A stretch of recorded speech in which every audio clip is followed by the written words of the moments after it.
This comprehensive PGDAST course was originally delivered through live sessions by the official instructors.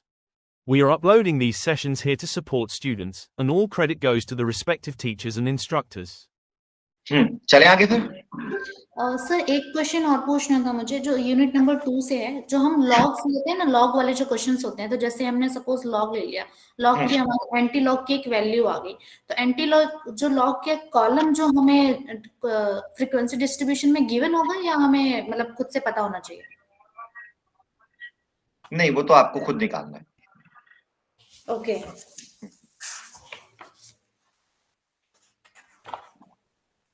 चलिए, तो in the last class we have studied the correlation and various properties of correlation, out of which the main property of the correlation coefficient is that it lies -1 to 1, and if the data is not in interval or ratio scale, then we apply the rank correlation, Spearman rank correlation coefficient. So this is the correlation. Now they are the another main one most assumption of the correlation coefficient is that the correlation coefficient can be applied when we assume that the variable x and y are linearly related. If they are not linearly related, then correlation coefficient becomes 0. जैसे मैंने बताया था कि अगर x और x square के बीच में आप correlation coefficient निकालते हैं तो it becomes 0. But there are many situations where we have to find out a correlation other than linear. So for that, which techniques we have to use, we study in this unit. And another concept is intra-class correlation.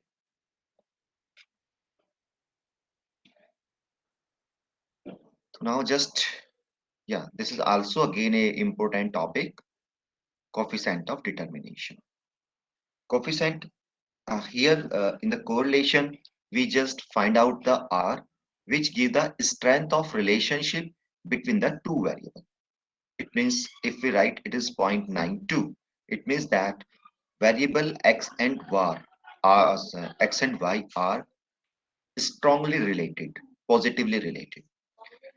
But when we study the next chapter is regression and correlation are just like a similar, but the main difference between them is that correlation is give the degree of relationship between the variables, and while the regression give the mathematical relationship between the variables. ये तो बता दिया हमें x r ने कि भाई इनके बीच में रिलेशनशिप तो है, पर क्या रिलेशनशिप x और y के बीच में लीनियरली एग्जिस्ट करेगी? It can be observed with the help of regression analysis.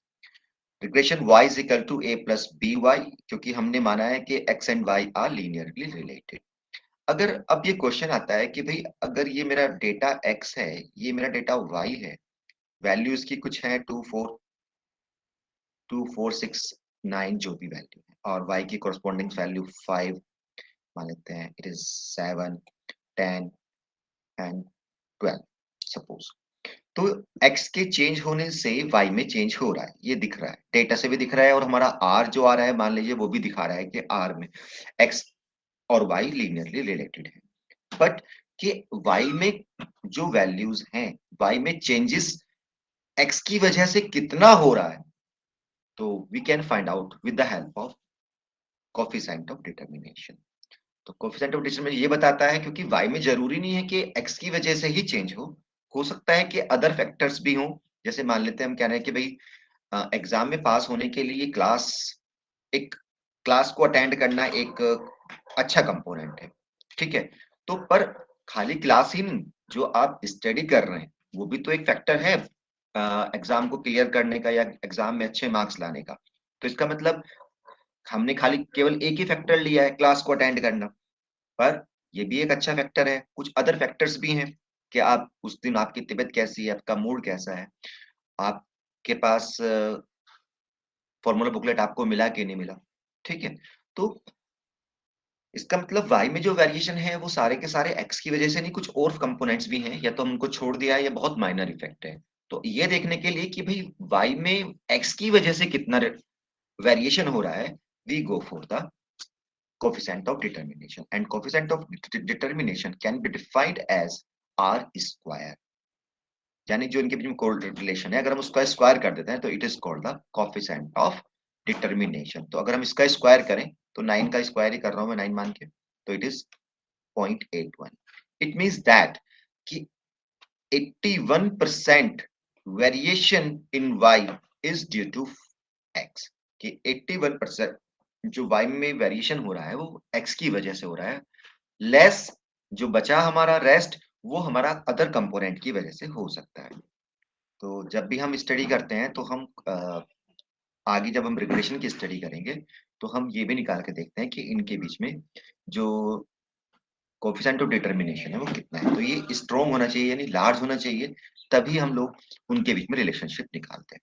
तो यहाँ पे लिखा है clear, the coefficient of determination is the measure of variation in the dependent variable that is explained by the regression function या by the independent variable.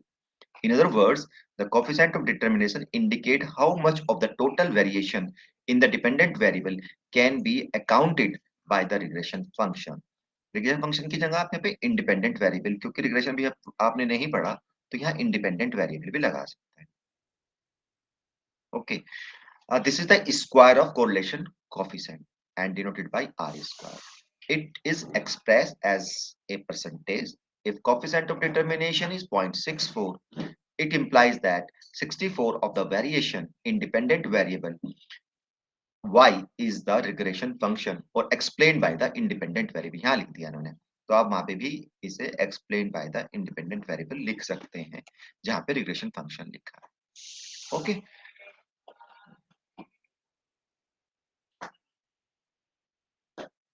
यहाँ पे लिखा है कि the value of R square अगर 0 हो रहा है तो इसका मतलब क्या है कि हम डिपेंडेंट वेरिएबल का में 0% जो वेरिएशन है, मतलब कोई भी कंट्रीब्यूशन x का y में नहीं है।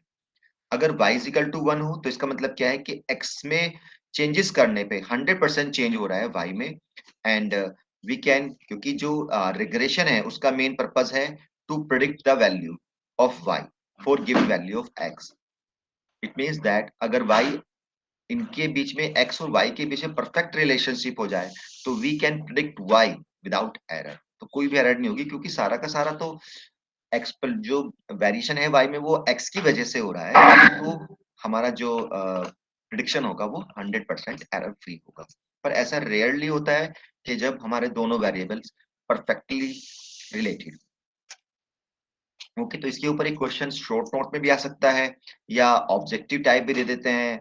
ट्रू फॉल्स में r इज इक्वल टू दे दिया, जैसे यहाँ पे मैंने 0.9 दे दिया, कहा कि find the coefficient of determination कह सकता है, या ये पूछ सकता है कि what is the variation in y due to x, what percent of variation in y due to x, तो ये पूछ सकता है।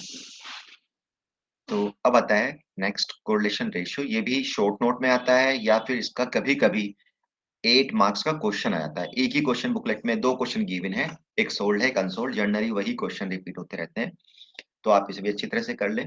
तो शॉर्ट नोट में आता है तो आपको ये बताना पड़ेगा कि इसको हम कहाँ यूज करते हैं। ठीक है, इसका फॉर्मूला बुकलेट में है, फॉर्मूला बुकलेट में वहां से आप फॉर्मूला भी दे सकते हो।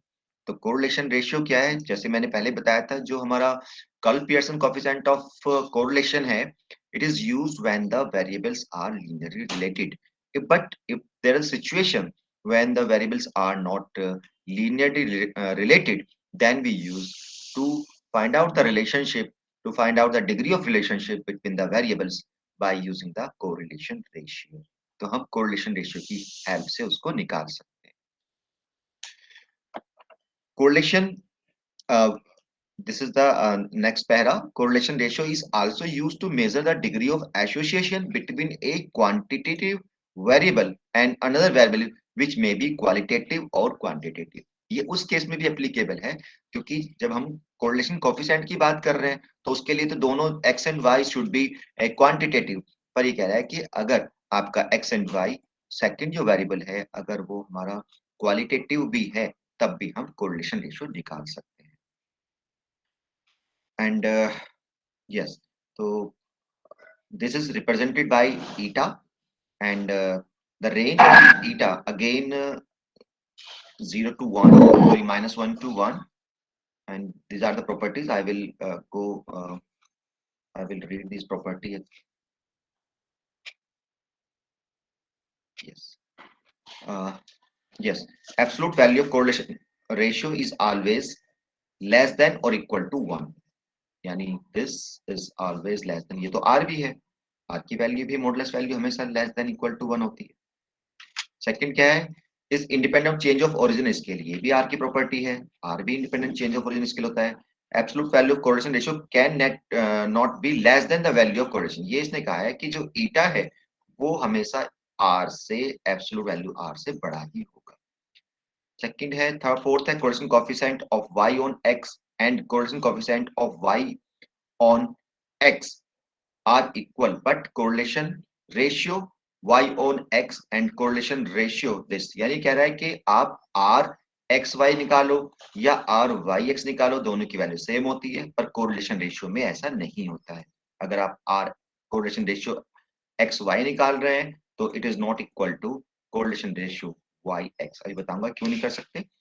Difference measure the extent to which degree which the true regression of y on x depart from linearity, ये बताएगा कि भाई इन दोनों का डिफरेंस क्या है, वो ये इंडिकेट करेगा कि जो हमारा x और y की रिलेशनशिप है वो लीनियरिटी से कितना दूर जा रही है। इट इज बेस्ड ऑन, क्योंकि r ऐसे जैसे अगर वो लीनियर नहीं होगा तो r 0 की तरफ चलता चला जाएगा, और अगर लीनियर है तो r और ये दोनों सेम डायरेक्शन में चलेंगे, तो यानी इनकी वैल्यू 0 हो जाएगी, डिफरेंस की वैल्यू दोनों सेम रिजल्ट देंगे। It is based on only the values of between dependent variable. Auxiliary variable is used to just to classify the observation of independent variable. इसके बारे में भी बात करते हैं, जो क्वेश्चन जब आएगा बताऊंगा मैं आपको। When correlation linear and forming a straight line, तब ये दोनों बराबर होंगे। When scatter diagram does not show any trend, then these are the zero.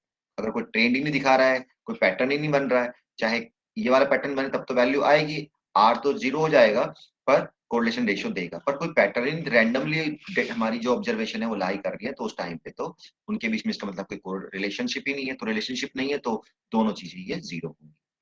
If the scatter diagram shows a straight line, तब इनकी वैल्यू दोनों की 1 होगी, और दिस इज ग्रेटर देन। तो these are the properties of correctest correlation ratio. Just I will come on the question. इसका एक question exam में आया हुआ है, बहुत बार आया हुआ है, तो आप इसे प्लीज कर लें। तो क्या है इसमें, तो देखिए जैसे यहाँ पे डेटा दिया हुआ है, इसमें दो वेरिएबल हैं, एक x है और एक y। तो ये कह रहा है कि जो x वेरिएबल है वो इसमें यूज ही नहीं होता, केवल डेटा को क्लासिफाई करने के लिए ये यूज होता है, बाकी कैलकुलेशन में इसका कोई रोल नहीं है। अगर मैं आपको इसका फॉर्मूला दिखाऊं तो आप देखेंगे उसके फॉर्मूले में कहीं भी x नहीं आया हुआ, ये देखिए, ये t आया हुआ है, और t क्या है यहाँ पे, y की फॉर्म में है, t जो है y की फॉर्म में, तो इसमें x का कोई रोल ही नहीं है। इसलिए हमने कहा था कि इसमें ये can also be used when the one variable is qualitative, sorry quantitative, and second one is the qualitative. तो जब सेकंड वेरिएबल का केवल क्लासिफिकेशन के ही काम आना है, तो क्लासिफिकेशन तो हम ऑर्डर डेटा के लिए भी कर सकते हैं, या हम नॉमिनल के बेस पे भी कर सकते हैं क्लासिफिकेशन। तो इसका मतलब क्या है कि हम इसको उस केस में भी लगा सकते हैं जब हमारा वन वेरिएबल क्वालिटेटिव हो।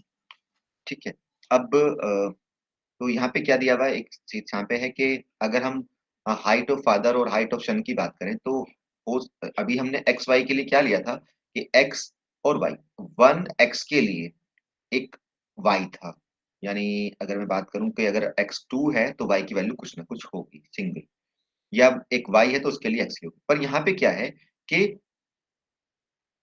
हो सकता है कि जो मेरा डिपेंडेंट वेरिएबल है उसके कोरस्पोंडेंस बहुत सारी इंडिपेंडेंट वेरिएबल हो।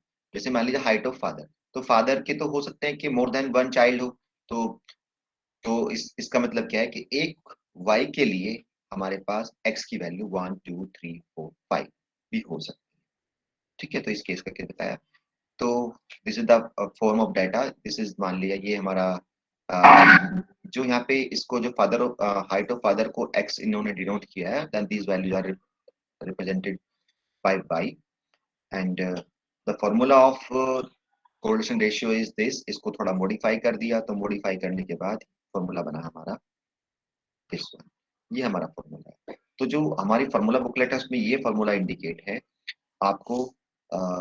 यस, जब तक आपको इसके सिंबल सब नहीं पता होंगे तब तक you can not use this formula.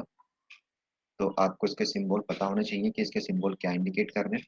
तो पहला, आप सिग्मा वाई को तो जानते हैं, क्या है ये? Sigma Y square.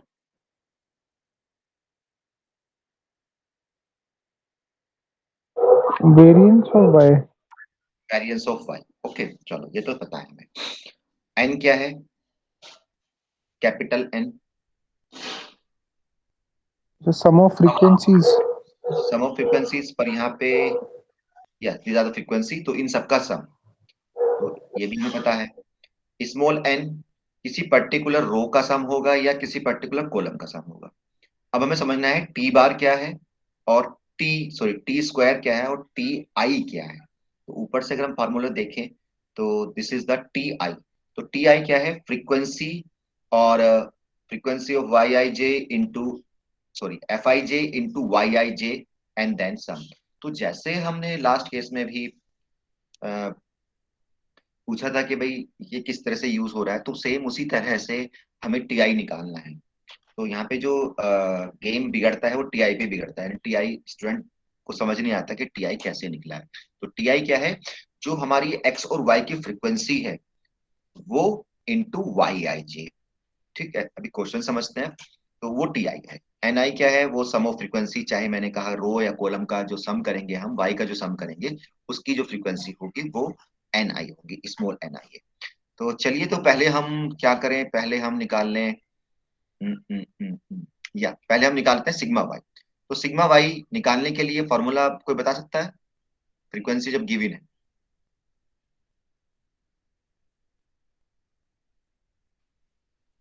यहाँ कौन सा लगा है वही लगा लेते हैं। बेसिक फॉर्मूला बता सकते हैं?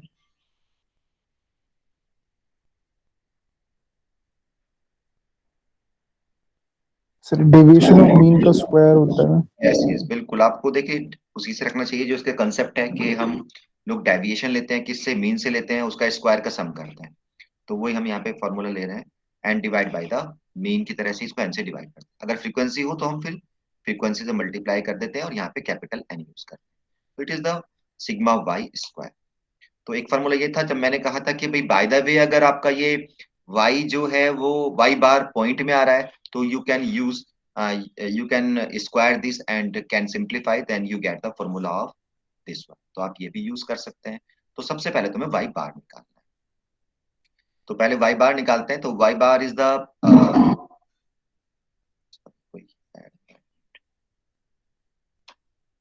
तो y बार निकालते हैं। तो y बार का फॉर्मूला क्या है देखते हैं। y बार इज द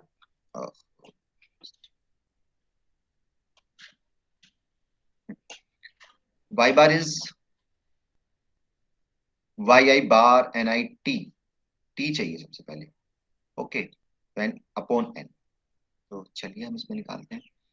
तो अगर हम बात करें, इधर y है इधर x है।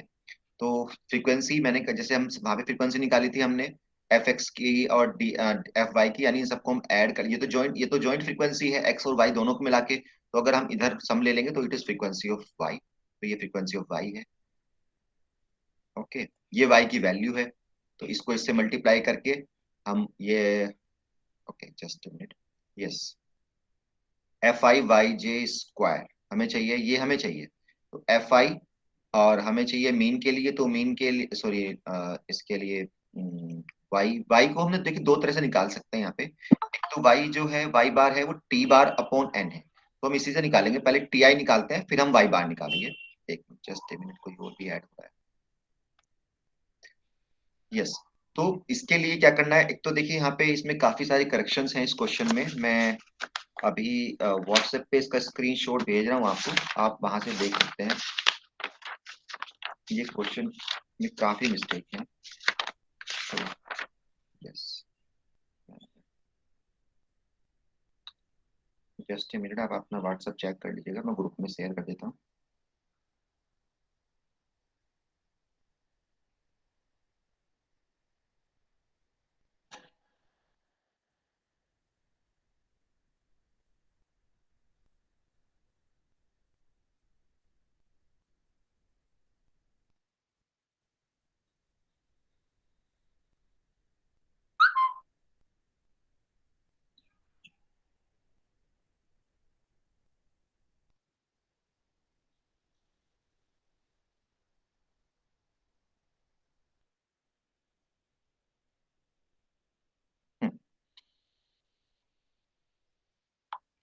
चलिए, तो पहले मैंने कहा कि यहाँ पे प्रॉब्लम में टीआई के लिए आती है। टीआई सेम, टीआई है क्या? चलिए वापस चलते हैं फार्मूले पे। टीआई है क्या? देखिए, टीआई है फ्रीक्वेंसी की मल्टीप्लाई हमें करनी है वाई आई जे से, Y I J into F I J. तो वाई आई जे मेरा है, Y I J is, this is Y I J, और ये इसकी फ्रीक्वेंसी, तो दिस मल्टीप्लाई दिस, तो कितना आ गया इन दोनों मल्टीप्लाई करके? इट इज 8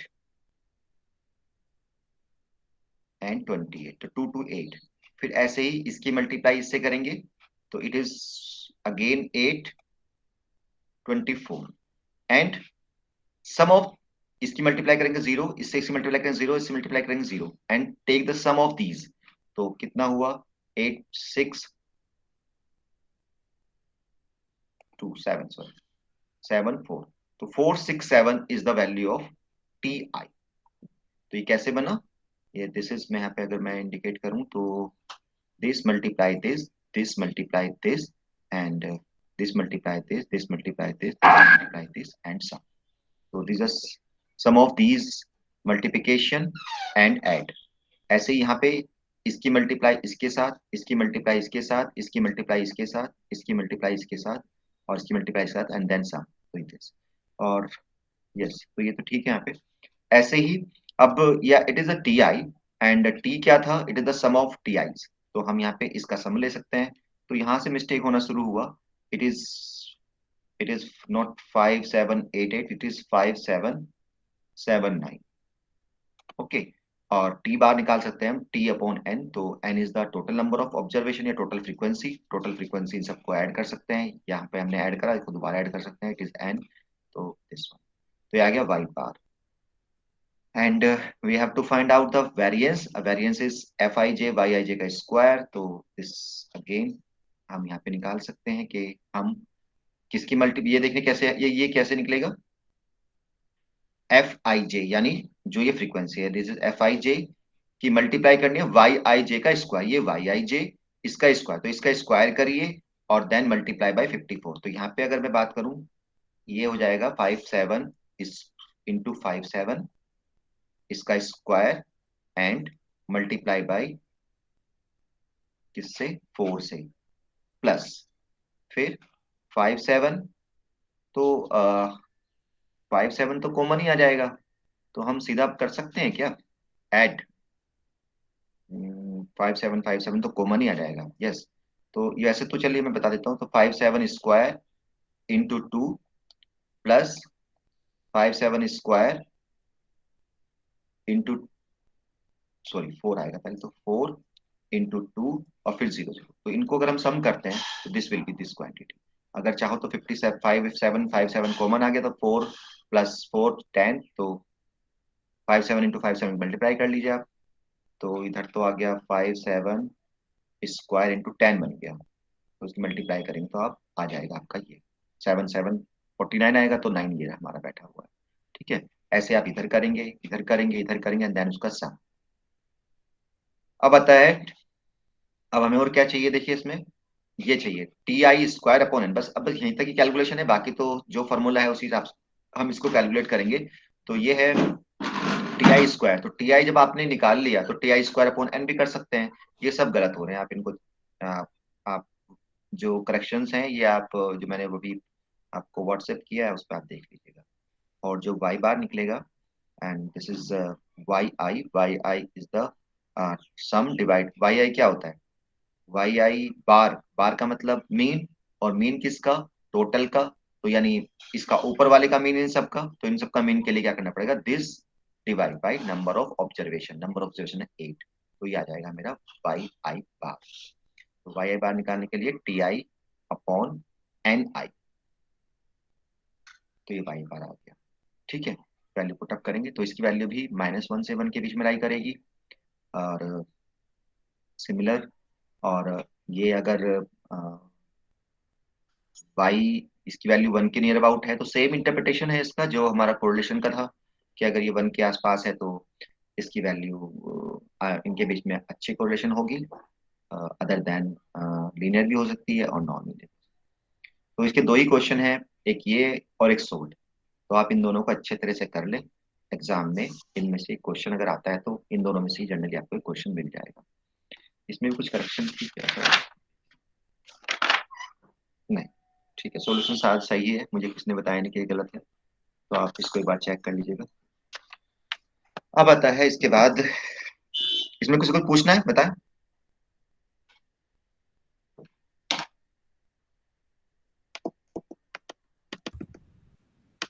नहीं सर, अभी प्रैक्टिस करेंगे उसके बाद डाउट्स। हाँ, प्रैक्टिस कर लीजिएगा इसकी आज, और क्योंकि जब तक इसे करोगे नहीं तो भूल जाओगे टीआई कहाँ से आया था, ये सब चीजें में थोड़ा ये वाले फैक्टर कैसे बना है, तो ये हाँ कंफ्यूजन है ना, ये कंफ्यूजन रहेगा। तो अ, तो आप प्लीज इसे एक बार करके देख लीजिएगा। सॉल्यूशन मैंने आपको करेक्ट भेज ही दिया है। ओके चलिए, अब आता है इंट्रा क्लास कोरिलेशन क्वेश्चन। ये भी इसका न्यूमेरिकल नहीं है कोई, केवल ये बस जस्ट आपके शॉर्ट नोट के लिए लिखने के लिए आ सकता है। तो शॉर्ट नोट के लिए आप इसे तैयार कर ले, 2 मार्क्स का आता है। तो ये अलग तरह की कोरिलेशन, कभी कभी क्या होता है कि we want to find out the correlation. जैसे देखिए, आपने देखा भी कि कोरिलेशन रेशियो और correlation coefficient, they are applicable for the bivariate data. Bivariate data means कि they are two data, X and Y, जैसे वेट एंड हाइट। तो but sometimes we are required to measure the correlation within the data। एक हमारे पास केवल एक ही variable है, हम उसके बीच में जो ऑब्जर्वेशन आ रही है कि वो these are observation are correlated और नॉट, तो at that time we find out the correlation between a single class is called the intra class correlation. नाम भी है इंट्रा क्लास, क्लास के बीच में भी कोरिलेशन अगर चेक करना है तो this is done with the this is done with the help of the intra-class correlation coefficient। तो आप इसे पढ़ सकते हैं। तो पहले तो इन्होंने थोड़ा इंट्रो पीछे का, क्योंकि इसमें इतना बड़ा कुछ लिखने को नहीं है, तो पहले बताया कि भाई हमारी जो कोरिलेशन कोएफिशिएंट है वो कहाँ पे यूज होता है, फिर इस पे आए। तो in product moment correlation both variable measure different characteristic, one variable in price and another variable demand. Similarly, one variable in expenditure or advertisement and another may be the sale value. But in many practical situations, especially in medical, agriculture and biological field, one may be interested to know the correlation among the units of a group or a family। अगर हम एक ही group के बीच में जो observation है उनके बीच में correlation find out करना चाहते हैं। For example, in agricultural experiment, scientists may be interested to know the correlation among the yield of the plot of the block given same fertilizers.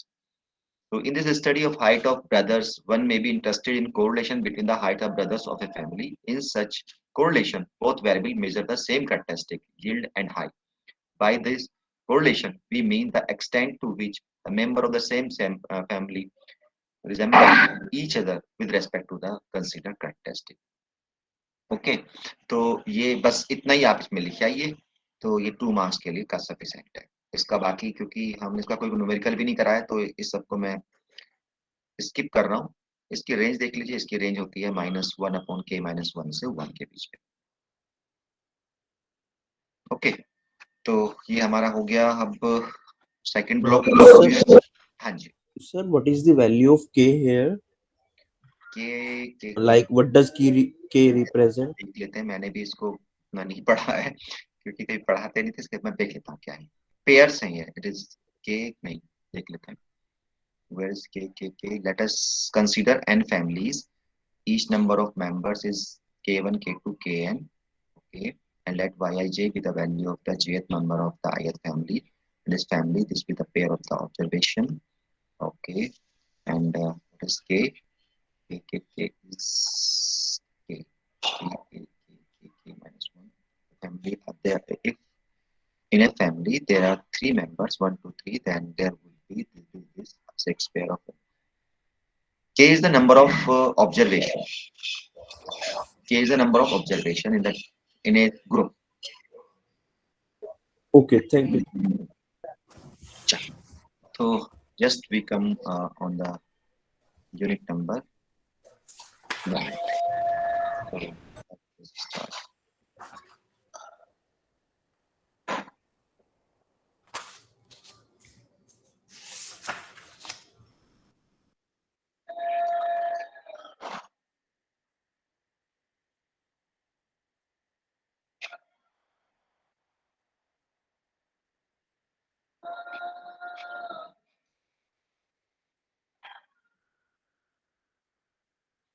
ये भी बहुत इजी है और समझाने को बहुत बस थोड़ा सा ही है। क्वेश्चन बिल्कुल स्ट्रेट फॉरवर्ड आते हैं इसमें से भी, इस चैप्टर से भी, तो आप अच्छे से कर सकते हैं।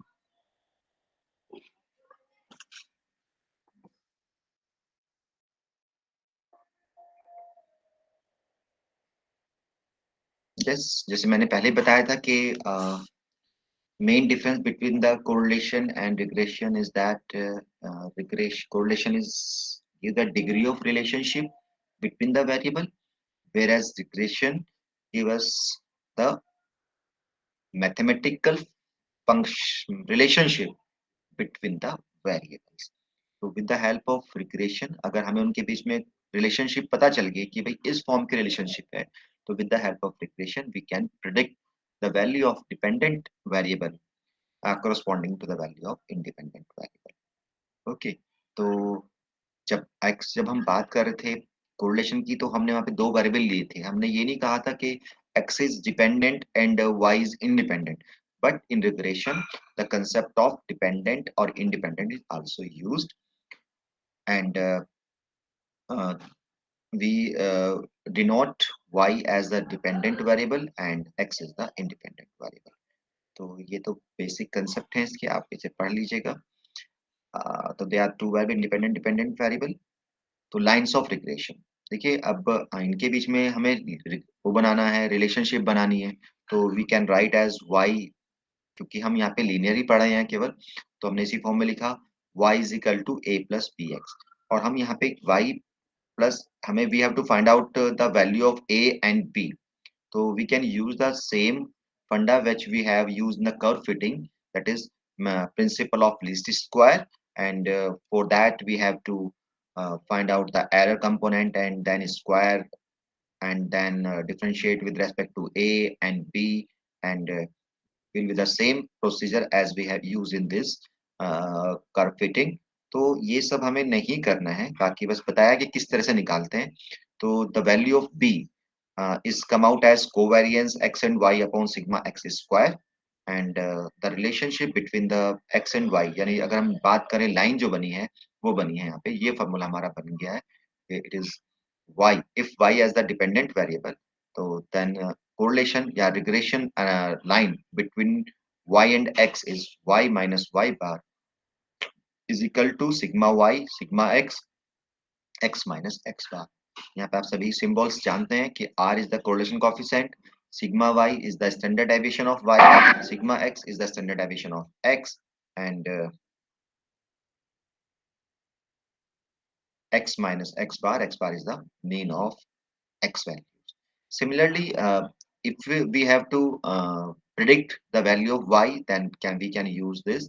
तो क्या हम इस मान लीजिए इसको सोल्व करके हम आगे हमारा बाय द वे सपोज कर रहे हैं कि हमने लिख दिया 2x आगे, तो with the help of this relationship क्या हम y को एस्टिमेट कर सकते हैं with the value given value of x? Yes, sir. क्या हम x को भी एस्टिमेट कर सकते हैं for given value of y? Yes, sir. Yes, sir. कर सकते हैं, but the value of a and b which we have find is find in the reference to minimizing the error of y। कि जब हम y को estimate कर रहे हैं उसकी एरर कम से कम हो, इस रेफरेंस में हमने इसको फाइंड आउट किया है। आपने देखा होगा, देखिए यहाँ पे फिर दोबारा मैं दिखा देता हूँ कोड। इसमें जब हम कर्व फिटिंग करे तो हमने क्या लिया था, y माइनस y बार, एरर ली थी y के लिए। तो ये it is use only for estimating value of y, not x। x की कर तो सकते हैं क्योंकि रिलेशनशिप तो पता ही है आपको, तो आप x इधर ले आएंगे और आपने कर दिया कि भाई ऐसे कर सकते हैं, it is y minus 5 and divide by 2। कर तो सकते हैं but it will give the more error, क्योंकि हमने जो ये a और b निकाले हैं ये y की एरर को मिनिमम करते हुए निकाले हैं। x की एरर का वहां पे कोई भी कुछ भी जिक्र नहीं था, कोई बात नहीं हो रही थी। तो फॉर दैट, इसका मतलब हमें अगर बाय द वे x को भी एस्टिमेट करना होगा तो then we have to proceed the same way as we proceed for x for y, we proceed for x and then we again have to find out the value of this. तो आप देखेंगे कि इनकी value बदल जाएगी। तो उसके लिए हमें अगर we have to estimate y, then we require a line, and if we want to estimate x for y, then we require another line.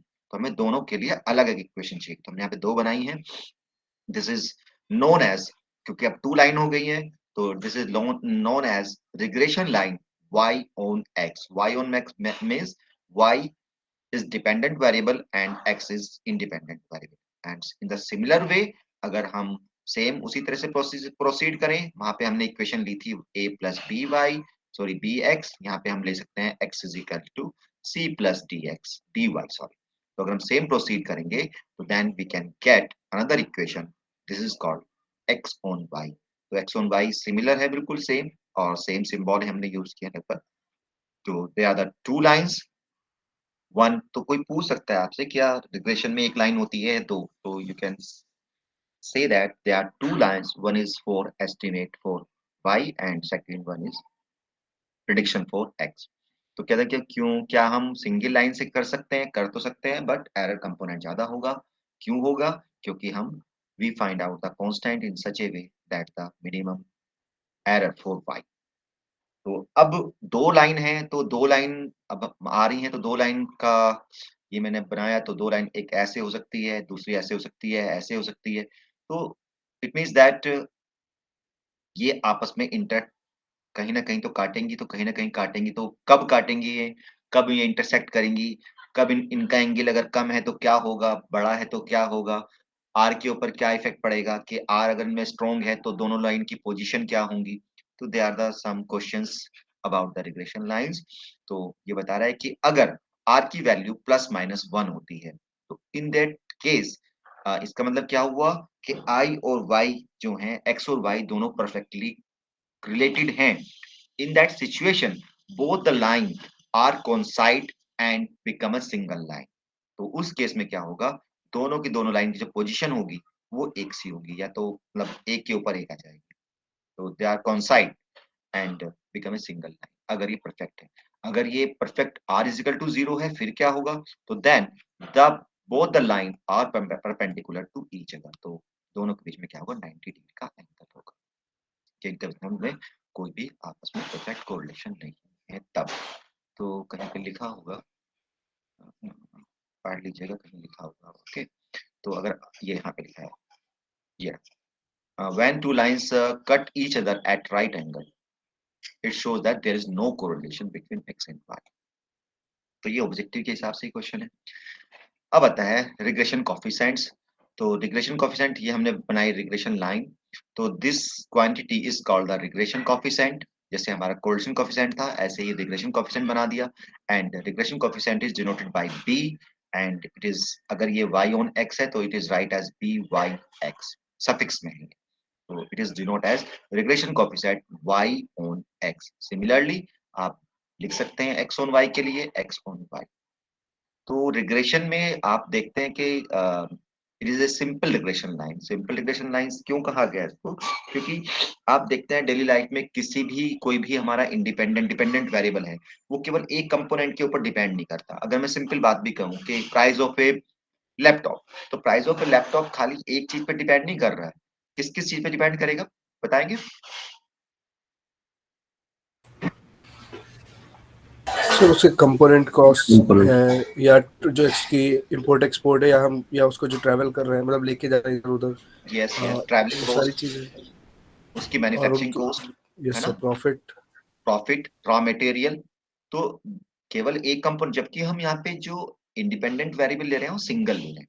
तो ये तो रेयर ही होता है कि कहीं पे एक वेरिएबल, केवल एक ही इंडिपेंडेंट वेरिएबल सफिशिएंट है to predict the exact value of y। तो for that we use a multiple regression. तो जनरली डेली लाइफ में मल्टीपल रिग्रेशन यूज करते हैं, बट कंसेप्ट को समझाने के लिए हम सिंपल से स्टार्ट कर रहे हैं। फिर अगला चैप्टर इसमें मल्टीपल रिग्रेशन का है। तो फर्दर हमने जो इसका रिग्रेशन के ऊपर पूरा एक ब्लॉक है हमारा, वो है MST E002 के। आपने देखा कि चलिए आप जैसा बता रहे थे कि भाई आप लैपटॉप की कॉस्ट उसकी रॉ मटेरियल के ऊपर डिपेंड कर रही है, उसकी मैन्युफैक्चरिंग कॉस्ट के ऊपर, उसके ट्रांसपोर्ट, उस पर एक्साइज ड्यूटी कितना लग रहा है। तो दीज आर वेरियस कंपोनेंट। तो अब इतने सारे जितने भी कंपोनेंट बढ़ते जाएंगे उतनी ही जो इसकी कैलकुलेशन है वो कॉम्प्लिकेटेड होती जाएगी। देन नेक्स्ट क्वेश्चन आया कि भाई आप ऐसा करो, इनमें से वो कंपोनेंट ढूंढो जो ज्यादा इन्फ्लुएंस कर रहे हो डिपेंडेंट वेरिएबल को। तो फिर कंसेप्ट आता है सिलेक्शन ऑफ वेरिएबल्स। तो हम वहां पे रिग्रेशन काफी आगे तक लेके गए हैं। तो सिलेक्शन ऑफ वेरिएबल की हेल्प से हम वो वेरिएबल सिलेक्ट करते हैं जो हमारे लिए ज्यादा इंपॉर्टेंट है, और जो बहुत कम इंपॉर्टेंट है, जिनका इन्फ्लुएंस बहुत कम है, उनको हम छोड़ देते हैं। तो this is under the regression analysis MSTE 002। तो हम यहाँ तो खैर बहुत शॉर्ट में ही गए हैं नेक्स्ट में, क्योंकि ये कोर कोर्स था, वहां पे हमने उसको डिस्क्राइब किया अच्छे से, जो हमारे स्पेशलाइजेशन कोर्स है। तो चलिए ठीक है, तो this is called the regression coefficient. और ऐसे ही सिमिलर वे में हम ये भी निकाल सकते हैं। अब दो रिग्रेशन कोएफिशिएंट आए तो फिर वही आता है कि क्या इनके बीच में रिलेशनशिप है। अगर इनके बीच में रिलेशनशिप है तो क्या आर से भी रिलेशनशिप है। तो this become the various properties of regression coefficient. तो क्या क्या प्रॉपर्टीज हैं इसकी, चलिए these are the properties of regression coefficient। पहला, first geometric mean of regression coefficient is correlation coefficient. यानी अगर हम इनका ज्योमेट्रिक मीन ले लें कोरिलेशन कोएफिशिएंट्स का, तो वो बन जाएगा मेरा आर। अब देखते हैं कैसे, भाई फार्मूला रख के देख लेते हैं इसका। इसका फार्मूला क्या है, this is R sigma Y, sigma X जो पहले है वो ऊपर आएगा, सिग्मा एक्स सिग्मा वाई। तो इसकी वैल्यू क्या है, sigma Y over sigma X R के साथ, सिग्मा एक्स। अब सिग्मा एक्स से सिग्मा एक्स कट गया, इससे ये कट गया, आर स्क्वायर यानी आर आ गया। ठीक है, सेकंड क्या है, if one regression coefficient is greater than 1 then other must be less than। ये इंपॉर्टेंट प्रॉपर्टी है, इसकी हेल्प से हम अभी बताऊंगा, आगे यूज करेंगे इसका, कि अगर एक रिग्रेशन कोएफिशिएंट 1 से बड़ा आता है तो सेकंड वाला भी 1 से छोटा ही होगा। क्यों होगा छोटा, क्योंकि इनका जो ज्योमेट्रिक मीन है वो r के बराबर है। अगर बाय द वे ये भी 2 हो जाए, ये भी 2 हो जाए, तो 2 2 की मल्टीप्लाई 4, 4 का स्क्वायर 2, तो r तो 2 नहीं हो सकता, r तो 0 1 के बीच में रहेगा। तो इनकी product should be less than 1। तो should be equal, should be और less than, should be less than और इक्वल टू 1। तो इसीलिए अगर एक रिग्रेशन कोएफिशिएंट बड़ा हो जाता है बाय द 1 से, तो दूसरा क्या है, छोटा ही लेना पड़ेगा, अदरवाइज इनकी जो प्रोडक्ट है उसका स्क्वायर रूट वो r के बराबर नहीं होगा। थर्ड प्रॉपर्टी, इनका जो मीन है, ये तो खैर कम यूज होती है, इनका मीन r से बड़ा होता है, ये तो उतनी इंपॉर्टेंट नहीं है। एक और प्रॉपर्टी कहाँ गई, एक प्रॉपर्टी और होनी चाहिए, यस चलिए मैं बता देता हूँ, चलिए कोई बात। Yes, the coefficient of the sign of each regression coefficient and correlation coefficient should be same। Sign आप नोट डाउन कर लीजिए, वैसे तो आएगा इसमें कहीं पे, sign of regression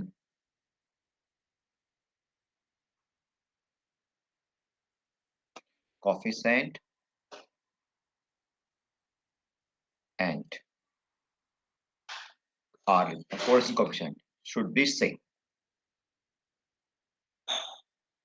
मतलब क्या हुआ, कोरिलेशन कोएफिशिएंट आपका कैसा हो सकता है, नेगेटिव पॉजिटिव हो सकता है, और आपके ये जो BXY और BYX भी नेगेटिव पॉजिटिव हो सकते हैं, पर ये कह रहा है कि तीनों के साइन सेम होंगे। फिर यहीं से देख लीजिए, अगर बाय द वे इसको मैं माइनस ले लूं तो स्क्वायर रूट नहीं निकलेगा, है ना। तो अगर ये दोनों माइनस हैं तभी स्क्वायर रूट पॉसिबल है। और ये माइनस कब होगा, अगर मैं इसको कहूँ ये माइनस कब होगा, यहाँ पे है फार्मूला दिस, ये माइनस कब होगी, ये क्वांटिटी माइनस कब होगी, बता सकते हैं।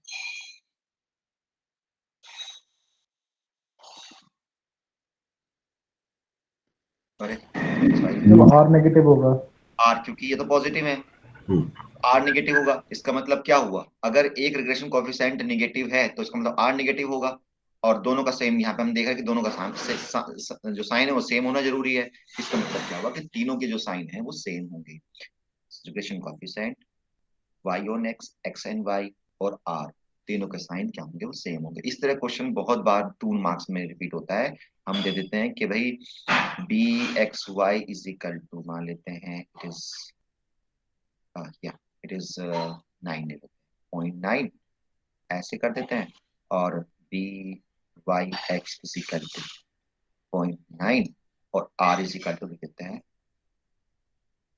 0.81 लिख देते हैं, ये मान लीजिए। तो जनरली स्टूडेंट की मल्टीप्लाई करके कहते हैं हाँ ठीक है करेक्ट है आंसर, और उसका भी स्क्वायर रूट लेना है, तो पहली बात तो ये 81 नहीं आएगा, 9 आएगा। पर इनका दोनों का साइन भी हम ये दे देते हैं, अगर देखते भी था r इक्वल टू 0.9 देते हैं तो आज स्टूडेंट देखता है हाँ मल्टीप्लाई करके यार ठीक है सही है, पर साइन नहीं देखता है वो। तो मैंने बताया कि तीनों का साइन सेम होगा, इसका साइन यहाँ पे r पॉइंट माइनस की होगी पॉइंट। चलिए, तो ये कुछ प्रॉपर्टीज थी जो हम फ्यूचर में भी यूज करेंगे इनको। तो सबसे पहला क्वेश्चन है जो एग्जाम में नहीं आते इस तरह question, height of fathers and son in inches are given below, find two line of regression and calculate the estimated average height of the son when the height of the father is this। तो किसी एक को तो हमें y मानना पड़ेगा, किसी एक को, वैसे तो इन्हें दोनों लाइन कहा है। अगर वो कहता कि ये चीज ना देता और खाली पूछता एस्टिमेट, सॉरी मैं प्राइवेट कर दूं, पूछता जस्ट वो estimate average height of son when the height of father is this।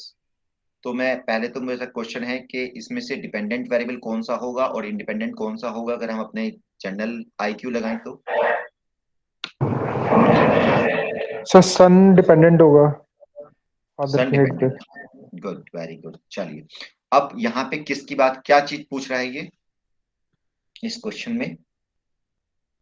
Find two lines of regression. नहीं, इसे छोड़ देते हैं, खाली पूछ रहा है estimated average Average height of son. अगर आप सन को मान रहे हैं डिपेंडेंट वेरिएबल y और इसको मान रहे हैं आप x, तो आपको कौन सी लाइन बनानी पड़ती इसको एस्टिमेट करने के लिए, x ऑन y या y ऑन x?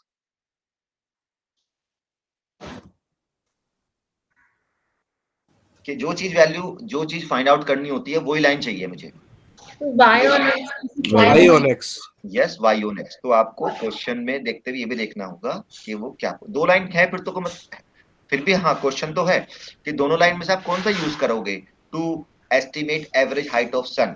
आप x ऑन y नहीं कर सकते क्योंकि x ऑन y तो फादर को एस्टिमेट करने के लिए यूज होगी, और यहाँ पे क्या है y को है, तो आप उसी तरह से आप दो लाइन बनाएंगे। तो ये तो पूरा कैलकुलेशन का हो गया। आपको क्या क्या निकालना पड़ेगा, y भी निकालना पड़ेगा, सिग्मा भी निकालना पड़ेगा, r भी निकालना पड़ेगा, जस्ट एज ए कैलकुलेशन। तो आप जो जो फार्मूले हैं उस फार्मूले के हिसाब से आप सब चीज निकाल लीजिएगा। तो इसमें तो मुझे कुछ कराना है नहीं, ये क्वेश्चन जनरली रेयर आता है, क्वेश्चन आता है इस तरह, अभी बहुत इजी क्वेश्चन। चल, तो है पहला regression line y on x and x on y respectively r। ये तो इसने दे दिया भाई कौन कौन सी।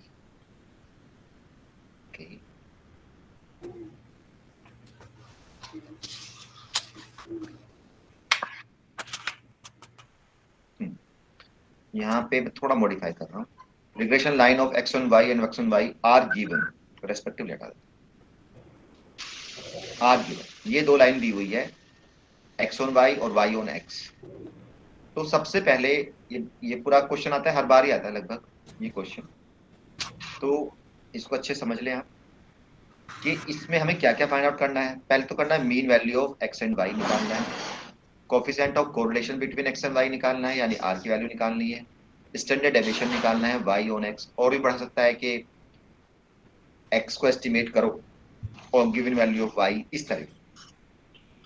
तो पहले मैं बता दूं कि अगर मीन हमें निकालना है तो जो हमारी रिग्रेशन लाइन है वो हमेशा मीन से पास होती है। लाइन है ये जो x y लाइन बनती है, हमेशा ये जो है ये x बार y बार से पास होती है। तो if we replace x bar y bar in this equation then the satisfy this point, तो इन दोनों को हम सोल्व करके हम x और x बार y बार की वैल्यू निकाल सकते हैं। पर स्टूडेंट क्या करते हैं, without writing as x bar y बार इनको सोल्व कर लेते हैं, x की वैल्यू निकाल लेते हैं y की, पर वो रॉन्ग हो जाता है। क्योंकि हमें, आपने पढ़ा होगा मैथ्स में कि जिस पॉइंट से कोई लाइन जाती है उसको सेटिस्फाई करती है, तो we can replace x by x bar, y by y bar. तो पहले हम x y में रिप्लेस करेंगे देन वी सॉल्व। तो सबसे पहले हम यहाँ पे x y में रिप्लेस करके इनको सोल्व करेंगे। कहाँ पे किया अभी सोल्व, तो यहाँ पे लिख दिया बस, देखो इन्होंने गलती किया हुआ यहाँ पे, यहाँ x बार y बार लिखेंगे आप, यहीं से गलती है। तो मैं तो अब तक बच्चों के नंबर काटता रहता, पर ये तो यहीं पे गलत है, तो आपको नंबर पूरे मिलने चाहिए इसके आपको। तो ये x बार y बार की वैल्यू, ठीक है। ओके, तो पहले तो हो गया। अब उसके बाद हमें निकालना है r। तो r कब निकालोगे? r का जो फॉर्मूला पढ़ा है आपने वो तो डेटा की हेल्प से पढ़ा है कि it is n into summation x bar by x y minus summation x summation y then covariance upon value। तो डेटा तो यहाँ पे है नहीं, केवल इक्वेशन दी हुई है। तो we use the relationship between the regression coefficients and correlation coefficient. तो पर उससे पहले अब ये इन्हें देख के ये आइडिया नहीं हो रहा कि कौन सी लाइन तो y on x है, कौन सी x on y है। बता सकते हैं आप कौन सी है? देख के तो कुछ भी आइडिया नहीं हो रहा है which one is the y on x and which। Sir, but it's written respectively इसलिए लिखा था, that means that y on x is first one and the x Yes. on y is the second one। इसीलिए मैंने respectively वहां से काट दिया है। तो अब आप कैसे जज करेंगे कि कौन सी लाइन हमारी y on x है और कौन सी लाइन हमारी x on y? तो देखिए बहुत सिंपल सा तरीका है। एक तरीका तो है ब्लाइंडली आप मान लें कि ये मेरी x on y है और ये मेरी y on x है। तो चलिए ब्लाइंडली मैं मान रहा हूँ। मैं शुरू वाले को कह रहा हूँ कि it is y on x और सेकंड वाले को मैं कह रहा हूँ कि it is x on y। Okay, चल तो अब हम जब हम पहले वाले को मान रहे हैं कि ये मेरी x on y है, सपोज कर, तो क्या हुआ? 2x minus 3y is equal to minus के 8। तो जब मेरी x on y है तो x में इधर रखूंगा, बाकी सब दूसरी साइड में। तो ये कितना हो जाएगा? 2x is equal to 3y plus 8 minus 8 sorry, और यहाँ पे सिंगल हम x रखेंगे तो x is equal to 3/2 y minus 8/2। और जो इधर y का कोफिशिएंट होगा it is called the regression coefficient and it will be regression coefficient कौन से वाला? क्योंकि इसे आपने x on y माना है तो it is b/x is equal to 3/2। चलिए ठीक आ गया हमारा एक। तो अब सेकंड वाले को माना है आपने y on x। तो जैसे ही आप इसको y on x मानेंगे तो you have to convert this equation y is equal to and y is equal to become it is 5x minus 6। तो 5x minus 6 हो गई and the coefficient of x is as the regression coefficient y on x is equal to 5। Both are greater than 0। जो possible नहीं है ना, possible नहीं है तो या तो आप यहीं पे कह सकते हैं since both the regression coefficient are greater than 0 it means that our assumption is wrong। So we again assume that first one is y on x and second one is the x on y। तो अब हम पहले वाले को अगर y on x मान लेते तो this will be the become as yes it is 3y is equal to 2x plus 8 and y is equal to 2/3x and it will be the regression coefficient y on x। Or similarly in that case it is x on y, so it is x is equal to y plus 6 upon 5। So it is 1/5 is the regression coefficient x on y। तो इस तरह से आप देख सकते हैं कि हमारे रिग्रेशन लाइन अब हमारे पास कोफिशिएंट आ गए। This will be the yes, तो हमारा आ गया b/x is equal to 2/3 and bxy is equal to 1/5। then we can apply the relationship between the regression coefficient and correlation coefficient and the relationship between, यहाँ पे हम plus minus लगा रहे हैं। तो अगर दोनों प्लस हैं by(x) और bxy प्लस हैं तो हम बाहर प्लस ले लेंगे, और अगर माइनस है तो माइनस। तो हमारे केस में प्लस है दोनों, तो इट इज 2/3 इंटू 1/5। इसको सोल्व कर लेंगे, आर की वैल्यू आ जाएगी। दूसरा तरीका है आप रिग्रेशन लाइन को देख के भी बता सकते हैं कि ये हमारी लाइन कौन सी। It is regression line on y on x और x on y general case में। देखिए जिसका कोफिशिएंट बड़ा होगा, जिसका कोफिशिएंट बड़ा होगा आपको उसी को ही मानना है। मतलब अगर आपका x का कोफिशिएंट बड़ा है तो इसे आप x on y मानोगे, और इधर y का कोफिशिएंट बड़ा है तो इसे y on x मानोगे। आप देखिए सिंपल उसे ऐड करें, क्योंकि हम उससे डिवाइड करेंगे। अगर हम इसे x on y मानेंगे तो बड़ी चीज क्या चली जाएगी, नीचे चली जाएगी, और हमें नीचे पहुंचानी, यानी 1 < 1 होना चाहिए या कोई बड़ा हो सकता है।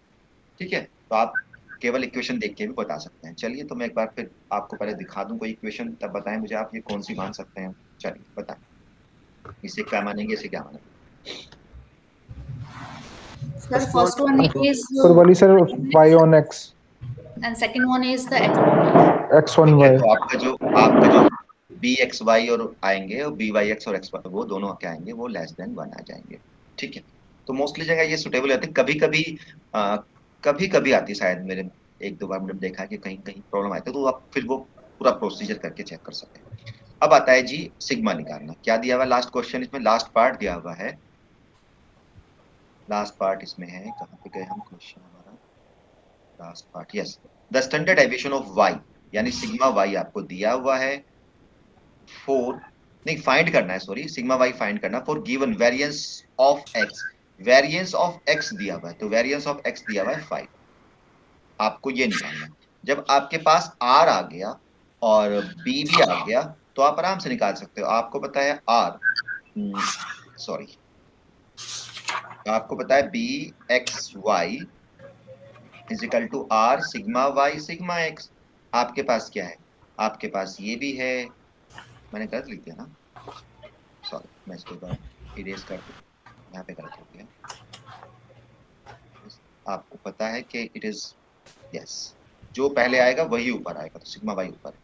तो आपने ये भी पता है, आपने आर भी निकाल लिया, आपको सिग्मा एक्स गिवन है, तो सिग्मा वाई निकाल सकते हैं।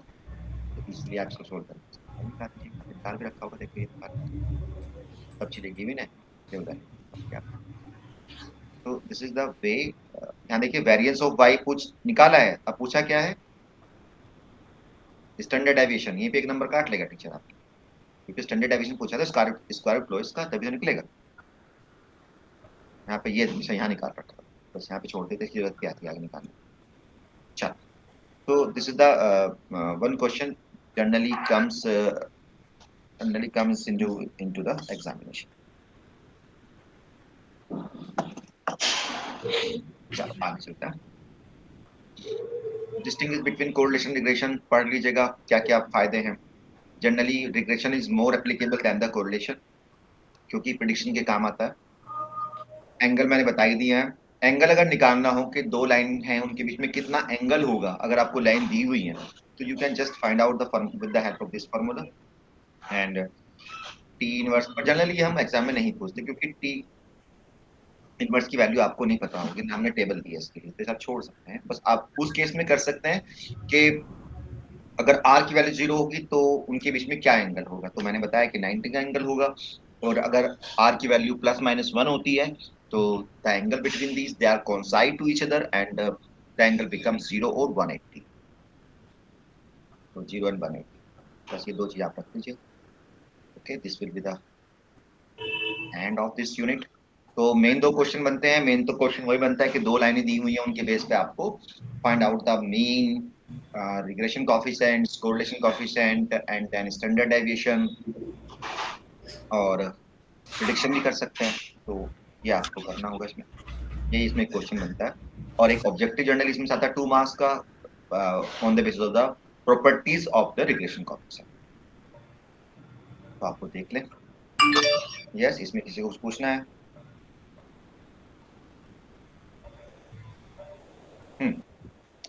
पूछना है किसी को? नहीं पूछना, चलिए तो आप इसे कर लीजिएगा। कल हमारी क्लास है क्या, नहीं है? सर आपके साथ नहीं है, राजेश सर के साथ है। हाँ, राजेश सर के साथ, ठीक है, कल हम फिर तो कर लेंगे। कल हम ले सकते हैं क्लास तो सर ले लीजिए। एक मिनट में देखूं, जरा टाइम टेबल देख लेते हैं एक बार। मेरा टाइम टेबल मैंने क्या बना रखा है, उसके बेस पे देखते हैं। Second semester,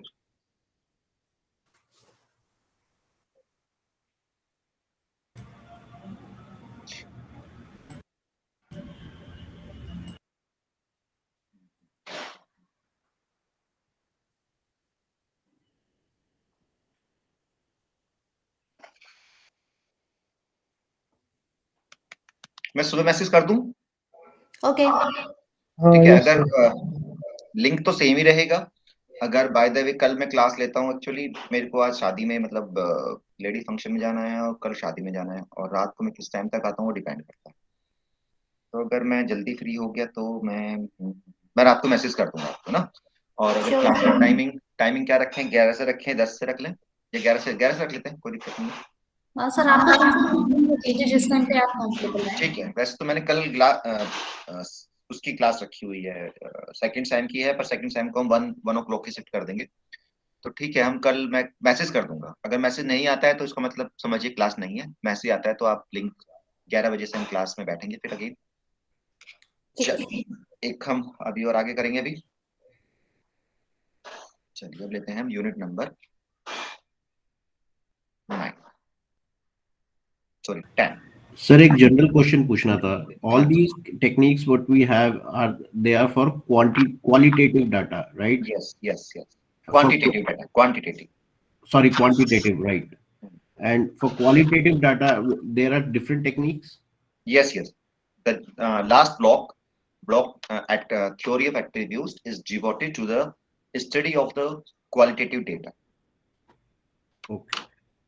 Okay. सो बस मोस्टली जो ये हम लोग करते हैं, मतलब ये डेटा एनालिसिस वगैरह, इसमें मैंने मोस्टली सुना हुआ कि हम ये रिग्रेशन टेक्निक्स को ज्यादा यूज करते हैं, मतलब वैसे।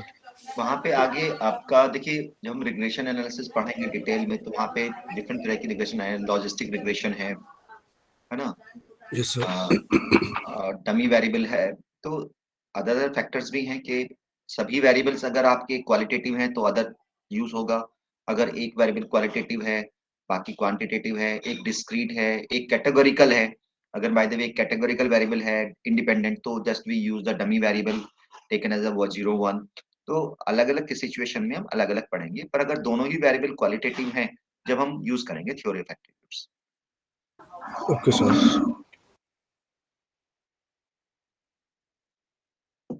Yes, so it is unit number 10, plane of regression. So it is just क्या कहूँ मैं इसको, it is इसमें से कोई question, yes, it is just described as the multiple linear regression. If there are more than one variable, one independent variable, so how we deal with the regression line, and at the time it is called the multiple regression. And uh, what will be the technique through which we can find out the coefficients, as we have just write as y is equal to a plus bx. तो अगर हमारे पास more than one independent variable होंगे तो हम इसको कैसे deal करेंगे? तो it is notation as b0, it is notated as b1 x1 and similar b2 x2 and b3 x3. तो how we find this b0 b1 b2 and तो उस टाइम पे हम इसको कैसे फाइंड आउट करेंगे, ये सब इसके अंदर डिस्क्राइब हुआ है। तो जस्ट मैं देखिए इसके क्वेश्चन अगर मैं बात करूं तो क्वेश्चन तो इसके इन वाले मेथड से तो बड़े टिपिकल हो जाते हैं। तो हम एक जनरल मेथड ही यूज करेंगे जो हमने कर्व फिटिंग में यूज किया था, उसी के बेस पे हम इसको सॉल्व करेंगे। तो मैं जस्ट बता दूं आपको, चलिए तो शुरू से लेते हैं। तो इसमें बहुत कुछ नहीं, क्वेश्चन इसका बन जाता है। कभी कभी मल्टीपल रिग्रेशन का कभी कभी आता है, जनरली नहीं आता है, पर कभी कभी आ जाता है। तो यहाँ पे तो वही बताया है कि भाई एक वेरिएबल किसी एक वेरिएबल डिपेंड नहीं करता, they are the more than one independent variable. तो for that we use a multiple regression. तो मल्टीपल रिग्रेशन का लेआउट क्या होगा, वो ये लेआउट बनाया इन्होंने। अब इसने एक्स वाई का कंसेप्ट हटा के x1 taken as the dependent variable and x2 x3 is taken as the independent variable, and the coefficients, these are the have the significant regression coefficient are these are regression coefficient, and this is 1 2.3 and 1 3 dot. It is the regression coefficient between 1 x1 and x2 when excluding x3. So it is 1 and 3 excluding 2. So these are the symbolical issue are there, but हाँ चलिए मैं फिर basic बात पे आता हूँ कि अगर आपको मैं ये रिलेशनशिप दूं बनाने के लिए, it is a plus simple way में, यहाँ मैं सिंपल वर्डिंग चलो सिंपली कर देता हूँ। तो y इज इक्वल टू मान लेता हूँ b0 b1 x1 और b2 x2। तो how many constant are there which we have to find? It is b, पहले b फाइंड आउट करना पड़ेगा। B1 फाइंड आउट करने पड़ेगा, B2 फाइंड आउट करना पड़ेगा। यस, तो इसके लिए एक तरीका है कि अगर मैं इसका ओरिजिन x पे ले जाऊं, x बार पे ले जाऊं, तो मेरा जो ये b है ये ऑटोमेटिकली 0 हो जाता है। तो अगर मैं डेटा में से शुरू में ही उसका मीन लेस कर देता हूं, जैसे यहाँ पे इसमें दिखाया है कि अगर हम इसका मीन ले लें और इन दोनों को आपस में हम सब्ट्रैक्ट कर दें, तो मेरा ये वाला जो कोफिशिएंट है ये मेरा 0 हो जाएगा यहाँ पे। तो एक तरीके तो इक्वेशन बन गई हमारी ये वाली। तो अब क्योंकि तीन कोफिशिएंट है तो 3 इक्वेशन बनेगी और तीनों को सोल्व करना थोड़ा सा टफ हो जाएगा। तो इसीलिए इन्होंने क्या किया कि ओरिजिन शिफ्ट करके एक को तो वैसे ही 0 बना दिया और फिर अब हमारे बचे 2 कोफिशिएंट। तो 2 कोफिशिएंट को डील करना आसान है, हम उनको निकाल भी सकते हैं। तो फॉर दैट सेम प्रोसीजर वही रहेगा कि एरर निकालेंगे, एरर से फिर हम स्क्वायर करेंगे, सम करेंगे, वो सब चीजें करनी ही है। तो जस्ट उसी जैसे कर्व फिटिंग की हेल्प से करा है। तो वही मल्टीप्लाई करा, डिवाइड किया, तो they become a relationship between these coefficient, या कोफिशिएंट की वैल्यू हम डायरेक्ट निकाल सकते हैं। इट इज B21.3 और इसकी वैल्यू निकल के आई है हमारी, इसकी वैल्यू आई है this one, sigma 1 over 1 2 1 3 1 R23. This become the formula for B12.3. So sigma 1 is the standard deviation of x1. R12 is the correlation between the variable x and x1 x2. This is the correlation 1 3 2 3. Sigma 2 is the correlation between, sorry, the standard deviation of variable x2। तो data की help से इन सबको निकालना तो एक काफी बड़ा challenge है, निकालना इनको। ऐसे ये दोनों निकालने पड़ेंगे आपको, and then you have to put these values in this one. x is equal to is right as x is equal to B12.3 x1 I think so, and it is right as, sorry, x2 इसको जो उन्होंने relationship बनाई, this one, this one, yes.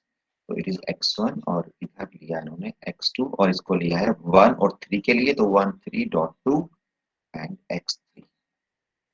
तो this is the तो यहाँ पे value put up कर लेंगे, तो this become the multiple regression. और अगर हमें x2 और x3 की वैल्यू पता है तो, बट ये जब है, ये जब हमने मीन लेस किया है, तो यहाँ पे अभी तो मीन लेस करके है, ओरिजिन चेंज करके है, तो फिर हमें वापस उसी फॉर्म में रखना पड़ेगा जिसमें हमने लिखा था। तो यहाँ पे इन्होंने स्मॉल लेटर्स यूज किए हैं इसके लिए, तो कैपिटल लेटर्स के लिए हमें इसका मीन लेस करना पड़ेगा, यानी x1 माइनस उसका मीन, x1 का मीन।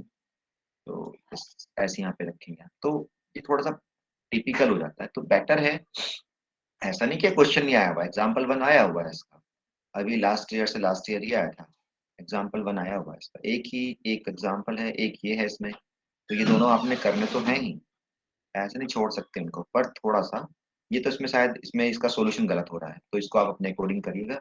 शायद इसमें कहीं सॉल्यूशन गलत था और एग्जाम में भी कोई क्वेश्चन आ गया था, तो ये तो गलत हो रहा है क्वेश्चन। तो आप इसको ना करके आप इसका ये करिएगा, ये वाला क्या कहते हैं, अनसोल्ड साइंस है इसका।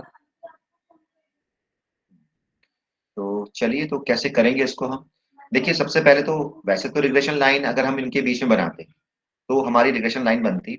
इसने कहा है, पहले क्वेश्चन पढ़ते हैं, मैं इरेज कर देता हूँ।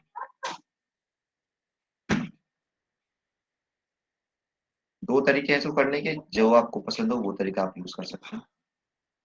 From the given data in the following table find out least square regression equation. तो लीस्ट स्क्वायर वाला तो हम जब हम कोएफिशिएंट निकाल रहे थे ए और बी के, तो वो with the method of least square निकाल रहे थे, तो यहाँ पे कोई ऐसी चीज नहीं दे दी, तो आप लीस्ट स्क्वायर मेथड यूज कर रहे हैं। तो least square regression equation y x1 on x2 x3। तो आपने जो रिग्रेशन लाइन बनानी है वो x1 ऑन x2 x3 बनानी है। तो आपकी रिग्रेशन लाइन बनेगी x1 is equal to b0 ले लेते हैं, या क्या जो नोटेशन यूज करें वही ले लेते हैं, नोटेशन यूज किया इस पर a यूज किया।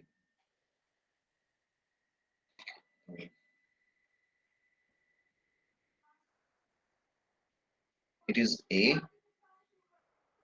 B12.3 x2 आएगी, तो दो ही वेरिएबल की आएगी, मतलब दो इंडिपेंडेंट होंगे, इससे ज्यादा नहीं आएगी। It is B13.2x3. This is the general equation. But मैंने बताया कि अगर हम इसको ऐसे ही करते हैं तो आप इसको ऐसे, चलिए पहले एक सिंपल मेथड बताता हूँ. अगर आपको इसको करना है तो इसकी नॉर्मल इक्वेशन जैसे हमने कर्व फिटिंग में करी थी आप इसको कर सकते हैं. ax1 इट इज na हो जाएगा. It is b12.3 summation x2 हो जाएगा और b13.2 समेशन x3 हो जाएगा यहाँ पे. फिर आप इसको क्या करेंगे, x2 से मल्टीप्लाई करेंगे तो समेशन x1 x2 और सेम इक्वेशन बना लेंगे. फिर से आप x2 फिर से आप x3 से मल्टीप्लाई करेंगे तो 3 इक्वेशन बन जाएगी. 3 इक्वेशन को आप सिंपली जैसे आप क्लास 9th और 10th में सॉल्व करते थे उसको ए बी सी के लिए कर सकते हैं. तो एक तरीका तो ये है जब आप कुछ भी नहीं जानते हैं, आप बस बेसिक चीजें जानते हैं कि नॉर्मल इक्वेशन बना के भी हम इक्वेशन को सोल्व कर सकते हैं. ठीक है. अगर आपको बुक का मेथड फॉलो करना है तो हम वो भी कर सकते हैं. पर इसमें कभी कभी क्या आता है कि जो हमारे कोफिशिएंट्स हैं वो पॉइंट्स में आ जाते हैं. तो पॉइंट्स में आने पे कोफिशिएंट में क्या आता है तो इसकी जो वैल्यू है एग्जैक्ट नहीं आ पाती. पर ऐसा नहीं कि आपको मार्क्स नहीं मिलेंगे, आपको पूरे मार्क्स मिलेंगे. तो ये तरीका तो आप ये भी यूज कर सकते हैं. दूसरा तरीका क्या है जो बुक में दिया था, बुक में कहा है कि भाई आप सबसे पहले इन जो 3 हमारी इक्वेशन को इनको 2 में कन्वर्ट करो. और 2 में कन्वर्ट करने का तरीका क्या है कि आप सबसे पहले इसको इनमें से इनका मीन लेस कर दो अगर वो पॉइंट में नहीं आ रहा है तो. अगर मीन इनका पॉइंट में नहीं है तो आप उसको लेस करके एक रिग्रेशन कोएफिशिएंट को कम कर सकते हो. तो इन्होंने क्या किया, दिस इज द तो x माइनस एक्स बार को x1 ले लिया, x2 माइनस एक्स बार को x2 ले लिया, स्मॉल x2 और ये 3. तो पहले इनका मीन निकाल के देखा तो इसका मीन कितना है 5 4 9 9 और 10 10 15 15 divide by 5 it is 3. Yes, तो हम सब्ट्रैक्ट कर सकते हैं. ये आ गया 7 और 3 10 6 14 15 3 ये भी 3 आ गया. 8 और 4 12 12 12 12 12 12 और 5 चलो यहाँ 9 9 और 6 15 15 और 15 30 30 डिवाइड बाय 5 यानी 6 आ गया. तो हर वैल्यू से हम मीन निकाल सकते हैं क्योंकि ये एक इंटीजर आ रहा है. तो मीन निकाल के हमने क्या किया, इसको डेटा को इस फॉर्म में ले आए. x1 माइनस स्मॉल x मान लिया इसको x2. तो जो हमारी इक्वेशन बन गई वो हमारी इक्वेशन बन गई. अब यहाँ पे तो लिखा नहीं, इन्होंने लिखा है क्या कहीं पे, यस ये वाली इक्वेशन बन गई.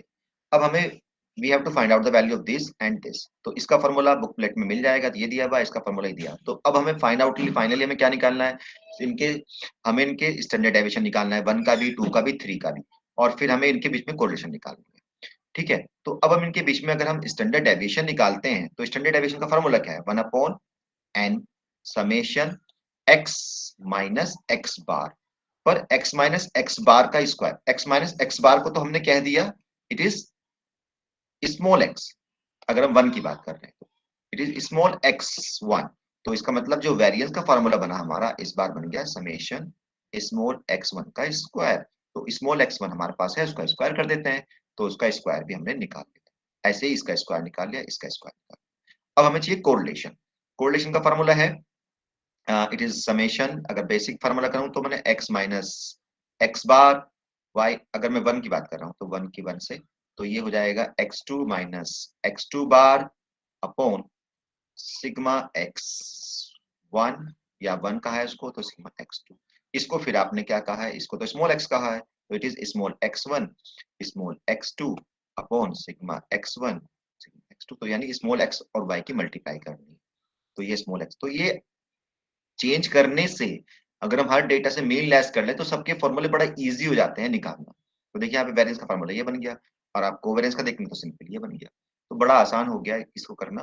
तो आप इस मेथड से करना चाहते हैं तो आपको सबसे पहले इसका मीन लेस करना पड़ेगा. ओके. तो कहीं मिस्टेक थी, पता नहीं कहाँ मिस्टेक थी, मुझे तो याद नहीं आ रहा इसमें. एक मैं बुकलेट देखूं, शायद मैंने नोट डाउन किया हुआ है. सर वो क्वेश्चन टू एक्सट्रीम की वैल्यूज और जो आंसर में वैल्यूज ली हुई है वो गलत है. अच्छा हाँ, तो वही मिस्टेक थी इसमें. तो यहाँ पे शायद इनका कोरिलेशन इनके R1 R2 ही 0 बन जा रहे हैं अगर हम इसे सही तरह करते हैं तो आप चेक कर लीजिएगा. ठीक है. तो आप इसको कर सकते हैं, वैल्यू पुटअप करते चले. ये फाइनली जब आप करेंगे तो ये वैल्यू आ गई. तो अब इसको, ये तो हमने क्योंकि मीन लेस करके निकाला था ना, तो मीन की वैल्यू पुटअप करेंगे एंड में हम. तो ये हमारी फाइनल इक्वेशन बनेगी. अब हम इसमें एस्टिमेट कर सकते हैं, जो भी कह रहा है कि x2 की वैल्यू ये रखो, x3 की वैल्यू रखो, एस्टिमेट कर दो x1, तो ये निकाल सकते हैं। तो ये पूरा 10 नंबर का क्वेश्चन आया हुआ है एग्जाम में। प्रॉपर्टीज आपने नहीं करनी है, इसको छोड़ दीजिए। Regression properties, variance of residual सब छोड़ दीजिए, कुछ नहीं आना, बस इसमें से एक यही न्यूमेरिकल बनता है, ये आप कर लीजिएगा इसमें।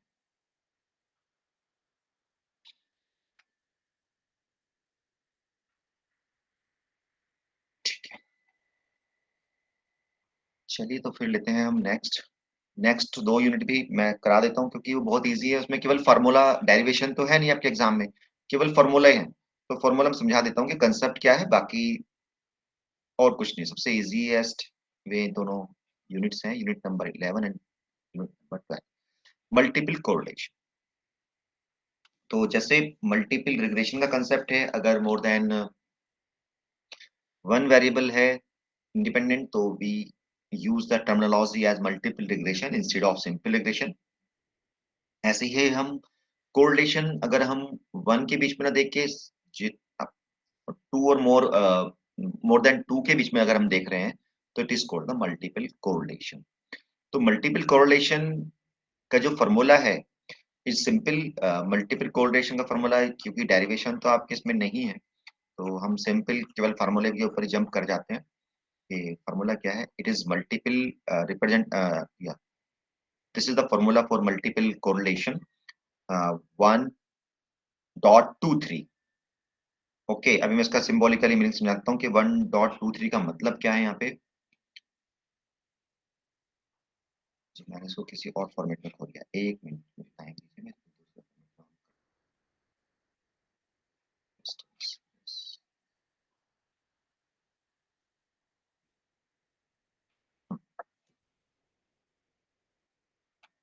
yes, तो multiple correlation is represented by R, capital R, and it is the multiple correlation x1 on 2 3।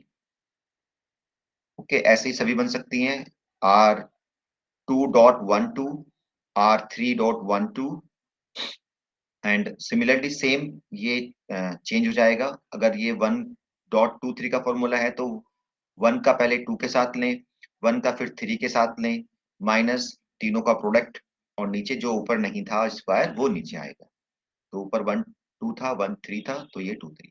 देखिए ये सिंपल कोरिलेशन है, तो सिंपल कोरिलेशन 1 2 कहें या 2 1 कहें, वो दोनों सिंपल एक ही बात है। पर 1 3 और 2 3 सेम नहीं।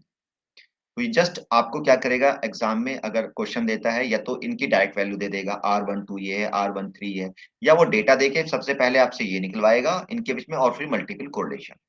जो मेन पॉइंट है वो ये है कि वो सिंपल सिंबॉलिकल ना देके आपसे पूछ सकता है कि लैंग्वेज में कि आपको क्या निकालना है। आपको देखना पड़ेगा आपको क्या निकालना है। आपको 1 2 डॉट, यानी आपने लैंग्वेज में, अगर मैं इसको बताऊंगा कैसे लिखा जाता है, आपको क्या निकालना है, ये तो समझ में आ जाएगा, मल्टीपल निकालना है।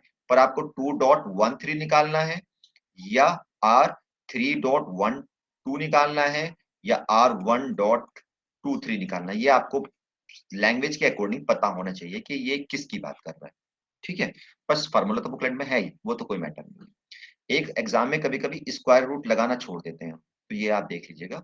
ये क्वेश्चन ऐसा उसमें भी है, आपके मटेरियल यानी असाइनमेंट्स में भी है, असाइनमेंट में आप कर सकते हैं। देखिए यहाँ पे इन्होंने ये क्वेश्चन लिया हुआ है, तो एक बार कोशिश करके देख लेते हैं इसका मीन कितना है। अगर मीन इसका पॉइंट में आ जाता है, फिर तो बिल्कुल सब सिंपल हो जाएगा, कोरिलेशन निकालना सब चीजें सिंपल हो जाएंगी। तो एक बार आप चेक कर सकते हैं, क्योंकि जो मेन फार्मूला है वो कोरिलेशन का वो पता ही है आपको क्या है। It is 1/n summation x minus X bar. तो x माइनस एक्स बार, पहले बार ही निकाल के देख लो कितना आ रहा है बार। अगर बार वाला ठीक आ जाता है तो फिर हम यही फार्मूला लगा सकते हैं इसको हटा के। ये तो हमारा जब था कि जब हमारे जो मीन है वो इंटीजर नहीं आ रहे थे। ठीक है, तो मैं कहीं लैंग्वेज में दिखा दूं, कहीं लिखा हुआ होगा शायद।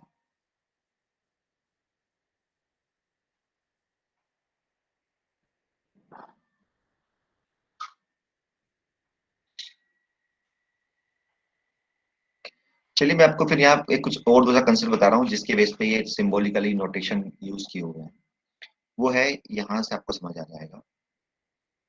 यहाँ पे डेफिनेशन भी आप लिख सकते हैं कि कहीं पूछ ले आपको what is multiple correlation coefficient. तो multiple correlation coefficient is a, देखिए सेम वही है जैसे कोरिलेशन क्या था, correlation coefficient is a degree of relationship between the dependent variable between the two variables. तो यहाँ पे क्या है, मल्टीपल कोरिलेशन भी सेम क्या है, is the degree of association between the observed value of the dependent variable and is estimated value of multiple regression. ये कह रहा है कि जो मल्टीपल रिग्रेशन है वो हमारे दो वेरिएबल है, वेरिएबल y था, एक वेरिएबल हमने बनाया y एस्टिमेटेड, y एस्टिमेटेड किससे बना, y एस्टिमेटेड बना हमारा उससे एस्टिमेटेड वैल्यू से। आपने पहले मल्टीपल रिग्रेशन बनाई, मल्टीपल रिग्रेशन से आपने a plus B X one plus B two X two so, तो आपने इसको एस्टिमेट कर सकते हैं इन इंडिपेंडेंट वेरिएबल की हेल्प से। तो ये मेरा y एस्टिमेट, एस्टिमेट को हम जनरली कैप से इंडिकेट कर देते हैं।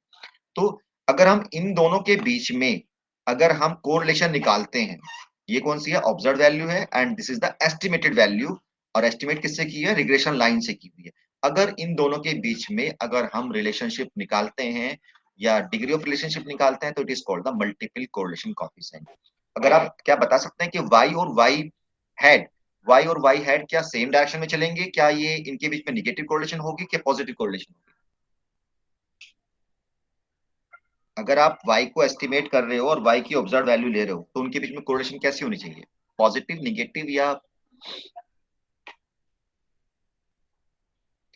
पॉजिटिव, नेगेटिव या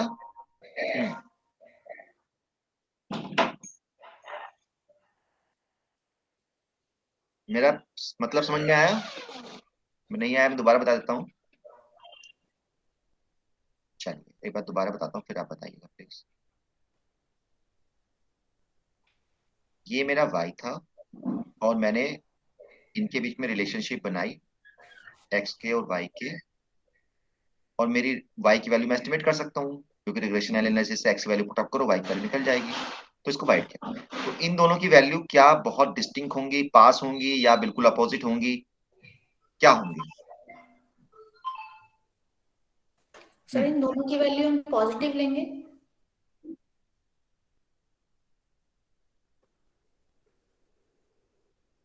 वैल्यू पॉजिटिव लेंगे कि इनकी बीच में कोरिलेशन पॉजिटिव होगी? कोरिलेशन पॉजिटिव होगा, कोरिलेशन पॉजिटिव है ना, क्योंकि जब हम y को एस्टिमेट करेंगे तो वो लगभग इसके y के आसपास ही आएगा। तो इट मींस दैट, और ये क्या कह रहा है, multiple correlation coefficient is the degree of association between the observed value of the dependent variable यानी ये and it's estimated value this.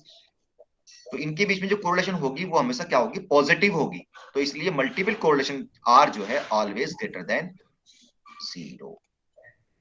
ठीक है, तो ये यहां से आया कि इसके बीच में r की वैल्यू हमेशा, क्योंकि कोरिलेशन है, कोरिलेशन तो हमने पहले पढ़ा है कि वो नेगेटिव भी हो सकती है, पर यहाँ पे जो मल्टीपल कोरिलेशन का जो कंसेप्ट है वो है कि रिलेशनशिप या correlation between the observed value of the variable and it's estimated value is called the multiple correlation coefficient. And क्योंकि आप y की और उसकी एस्टिमेटेड वैल्यू के बीच में निकाल रहे हो, जैसे मान लो टाइम है तो टाइम क्या टेम्परेचर है, तो टेम्परेचर आपने एक फोरकास्ट करके लिया और एक ऑब्जर्व आया तो वो लगभग पास ही होते हैं, बहुत निगेटिव नहीं होते कि वो तो कहेगा कि जी कल का टेम्परेचर 30 रहेगा और आपका टेम्परेचर 0 हो जाएगा, तो ऐसा कभी नहीं होता है। तो वो आसपास ही रहते हैं। अगर वो कह रहा है बढ़ेगा तो वाकई बढ़ेगा, हो सकता है पर वो इतना ना बढ़ेगी जितना वो एस्टिमेट कर रहे थे। तो they are always positively correlated, so the correlation coefficient multiple correlation coefficient is always positive. Second देखो यहाँ पे सेकंड ये आ गया, multiple correlation coefficient is lies between 0 and 1। Correlation है तो वो 1 से ज्यादा तो हो नहीं सकती। In multiple correlation coefficient is 1, then association is perfect and multiple equations add to perfect, तो पहली वाली बात लिख दी। अगर इनके बीच में और multiple correlation coefficient और simple correlation coefficient के बीच में अगर रिलेशनशिप देखी जाए तो multiple correlation always greater than equal to the simple correlation coefficient। चलो तो मैं अब नोटेशन की बात कर रहा था कहीं पे, यस। तो अगर ये आपसे पूछते हैं तो फाइंड आउट द, तो ये लैंग्वेज ये वाली यूज करेगा जो यहाँ पे लिखी हुई है। तो ये कहेगा find out the correlation between the observed value of x and x1, observed value of x1 and estimated value of x1। तो आपने निकालना है xr 1 2 3। ठीक है, अगर वो 2 कर देगा तो 2 निकालना है। मैं इसका भी क्वेश्चन दिखा दूंगा आपको, मैं पूरी सही तरह लैंग्वेज में भी नहीं बता पा रहा हूँ आपको, मैं इसका क्वेश्चन आएगा आगे मैं शायद दिखा जब बता दूंगा। तो ये जनरली ये क्वेश्चन यहाँ से आता है तो कभी कभी तो ये 2 मार्क्स का आ जाता है। अगर आपको R1 R2 R3 ये दे दिया, फिर तो इस क्वेश्चन में कुछ रहा ही नहीं, केवल वैल्यू पुटअप करनी रह गई। तो कभी तो 2 मार्क्स का आता है, कभी ये 6-7 मार्क्स का आता है, जब आपको डेटा से ये निकलवाता है, आपने ये डेटा दे दिया, फाइंड आउट करो। तब ये इसके क्योंकि वेटेज बढ़ गया, आपको पहले R1 R2 निकालना पड़ेगा, फिर आपको कैपिटल निकालने पड़ेंगे। ठीक है, तो सेम कंसेप्ट इसमें भी यूज हुआ है, क्योंकि सेम थ्योरी तो वही है, कैलकुलेशन तो उसी तरह से करनी है आपने। तो आपको जस्ट तो लास्ट में इसका भी करा दो तो ये पूरा हो जाएगा चैप्टर हमारा।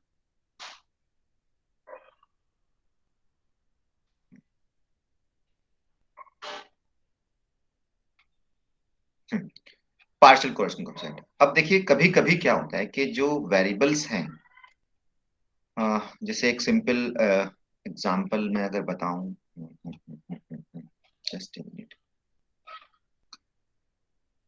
यस, मेरे पास 3 वेरिएबल्स हैं। तो कभी कभी क्या होता है कि इन दोनों में रिलेशनशिप इस 3 वाले की वजह से भी होती है। जैसे मान लीजिए आपके फ्रेंड्स बनते हैं, तो मान लीजिए मैं और आप फ्रेंड हैं, तो मेरा कोई दूसरा फ्रेंड है, आपका कोई दूसरा फ्रेंड है, तो उन दोनों की हम रिलेशनशिप हो जाती है, मतलब आपस में फ्रेंडशिप बन जाती है। तो किसी तीसरे की वजह से भी आपस में रिलेशनशिप कभी कभी बन जाती है। या मैं कहूँ, अगर मैं हम अपना एग्जांपल ले, तो मेरी रिलेशनशिप और आपकी रिलेशनशिप इग्नू की वजह से है ना, क्योंकि इग्नू या मैं कहूँ स्टडी सेंटर ने हमें एक दूसरे से मिलाया, तब हम दोनों के बीच में रिलेशनशिप बनी। तो अगर तो यानी जो थर्ड कंपोनेंट है उसका इन्फ्लुएंस अगर मैं हटा दूं, जो जिनकी वजह से हमारे बीच में कोरिलेशन थी, अगर हम उस थर्ड कंपोनेंट को इन्फ्लुएंस को हटा दें और मैं आपके बीच में अपने बीच में हम दोनों में रिलेशनशिप देखें, तो this is called the partial correlation. तो पार्शियल कोरिलेशन क्या है? The relationship between the two variable excluding the effect of all other variables. बाकी वेरिएबल्स की रिलेशनशिप को हटाते हुए दो वेरिएबल की जो कोरिलेशन है, it is called the partial correlation. तो partial correlation is the correlation between the two variable excluding the effect of all other variables. तो this is the definition of partial correlation. इसका भी simple formula, जैसे हमारा multiple का formula था, ऐसे ही partial correlation का भी फॉर्मूला है सिंपल कोरिलेशन कोएफिशिएंट की फॉर्म में।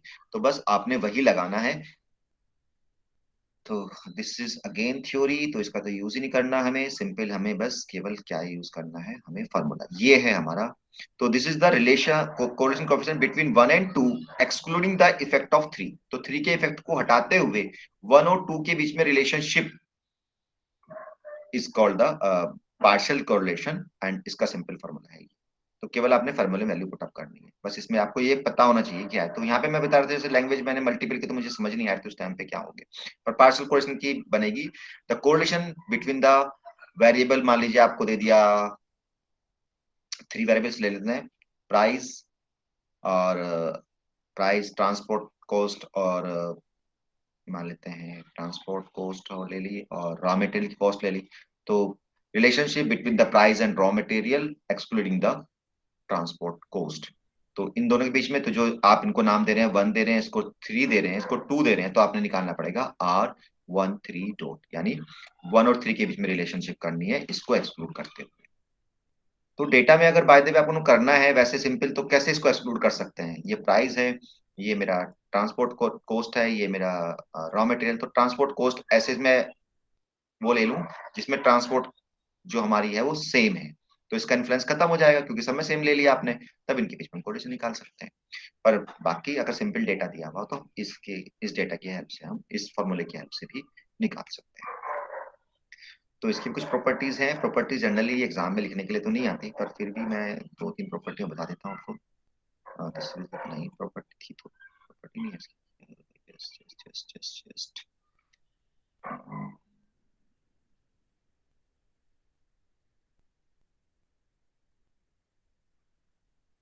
नहीं, इसकी प्रॉपर्टी नहीं, उसी की है।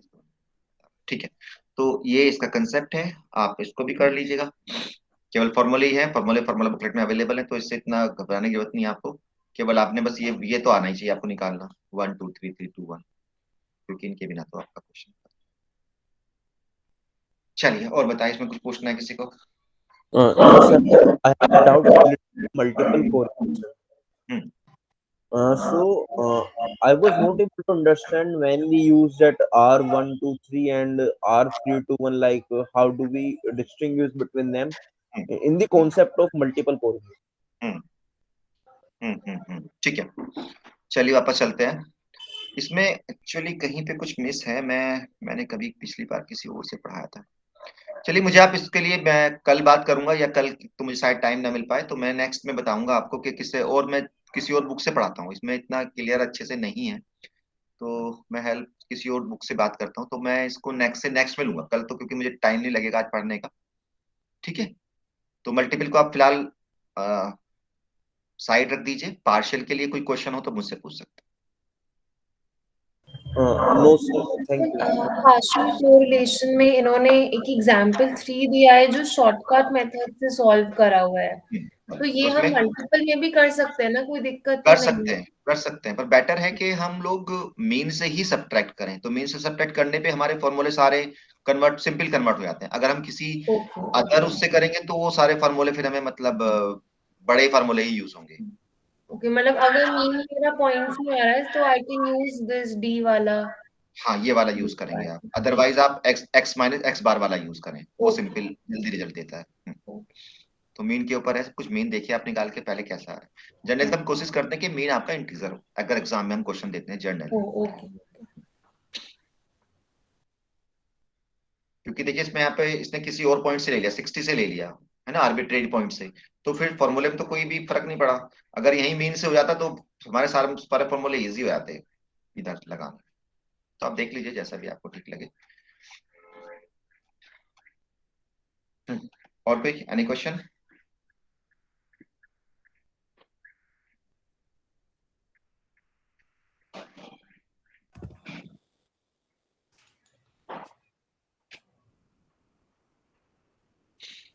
ठीक है, फिर हम लोग, मैं कल कोशिश करूंगा कि मैं क्लास ले लूं, है ना।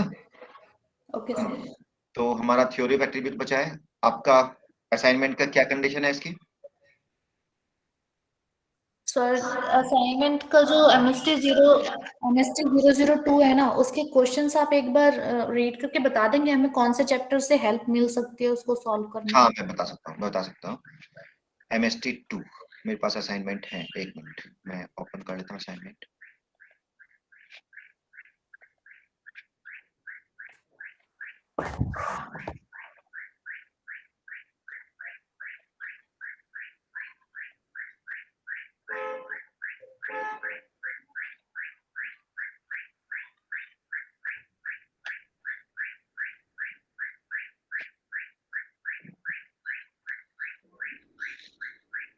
Is it visible? Yes sir. देखिए थोड़ा लेंदी है ये। तो पहला ये है, if standard deviation of x is 5, standard deviation of y is equal to 2x minus 3 is 7। तो क्या कर रहे हैं इसमें, हम 3 लेस कर रहे हैं, तो 3 लेस करने पे तो कोई फर्क नहीं पड़ेगा, पर मल्टीप्लाई करने पे हमारा वेरिएंस उतना ही बढ़ जाएगा, है ना। तो क्या होगा इसका variance? 2 into 2 into 5, standard deviation उतने से ही मल्टीप्लाई हो जाता है, तो 2 इंटू 5 10 होगा, इट इज 7, तो रॉन्ग हो गया। Mean deviation is least when calculated from the median, it is true. Absolute value हमेशा मीडियन के अकॉर्डिंग ही वो होती है। इसमें रीजन क्या लिखेंगे आप, गूगल करिएगा। The correlation coefficient sir between, इसमें जितने भी ट्रू फॉल्स हैं we have to write an explanation why it is true and false, right? without giving the correct reason, it gets a 0 marks ना। तो yes sir, it's already mention. हाँ, give correlation reason between support of x your and a minus x। तो देखिए a का तो कोई influence नहीं आएगा, पर x को आप माइनस x के साथ कोरिलेशन निकालना चाह रहे हो, तो x की अगर x के साथ ही कोरिलेशन निकालोगे, 1 की 1, 2 से 2, तो परफेक्ट कोरिलेशन आएगी, पर माइनस साइन लगते ही माइनस आ जाएगी, तो -1 इज ट्रू। अब कैसे करके दिखाना है इसको, कैसे करके दिखाना है, वैसे तो ये थियोरेटिकली प्रूव होना चाहिए, पर आप न्यूमेरिकल से दिखा सकते हो।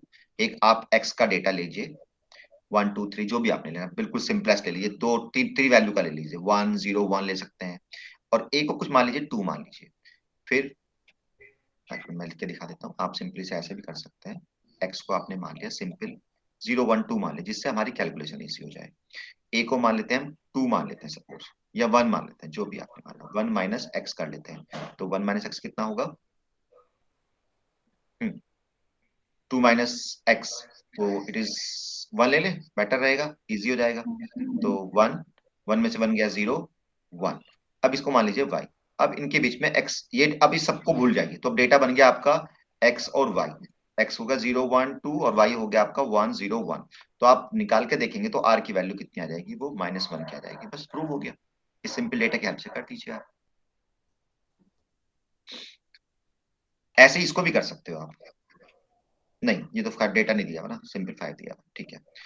इसे देखिएगा, हाँ नहीं सॉरी, है compute coefficient of variation of factory A and B, coefficient of variation CV is the sigma upon x bar into 100। तो पहले वाले का आप निकाल लीजिए सिग्मा x, मीन निकाल लीजिए, दूसरे वाले का भी निकाल लीजिए, कंपेयर कर लीजिएगा। The mean and standard deviation of characteristic 100 items were found to be this and this. At the time of the calculation, 2 items were wrongly, जो मैंने कराई रखा है आपको। Calculate the first 4 moment of the following distribution, ये भी आपको करा दिया मैंने, डेटा की हेल्प से करना है, पर ये एग्जाम में नहीं आता है, पर करना पड़ेगा। फिट अ एक्सपोनेंशियल एन एक्सपोनेंशियल कर्व, ये कर्व फिटिंग का हो गया है, ठीक है ना, कर्व फिटिंग। ये भी ये मोमेंट्स का हो गया। ये आ गया आपका वो जो अभी आज कराया है, कि दो इक्वेशन रिग्रेशन लाइन दी हुई, बताइए ये वाली कौन सी रिग्रेशन लाइन है? y on a, ये sir Y y on on x X, है, Y सेकंड on वाली है X x on on Y। y। बस कराई दिया, इसको आप कर लीजिए आराम से, बिल्कुल सेम ही है क्वेश्चन। ये क्या है, ये है हमारा वो कोरिलेशन वाला, correlation coefficient between age and marks. तो इसमें तो हमने दे दिया, मिड पॉइंट भी निकाल सकते हैं। इसमें ऑलरेडी डिस्क्रीट दिया हुआ है, तो डिस्क्रीट में हमें यहाँ पे जरूरत नहीं है कि उसका मिड पॉइंट निकालें, ऑलरेडी यहाँ पे ओरिजिन शिफ्ट कर सकते हैं। तो सेम उसी पैटर्न पे आप इसको कर सकते हैं। ओके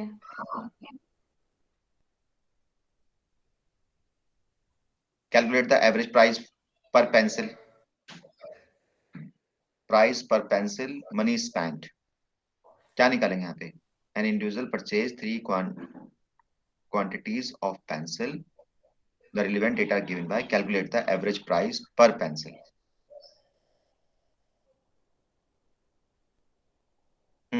मीन निकालेंगे, मीडियन निकालेंगे, मोड निकालेंगे, ज्योमेट्रिक मीन निकालेंगे, हार्मोनिक मीन निकालेंगे। सर हार्मोनिक,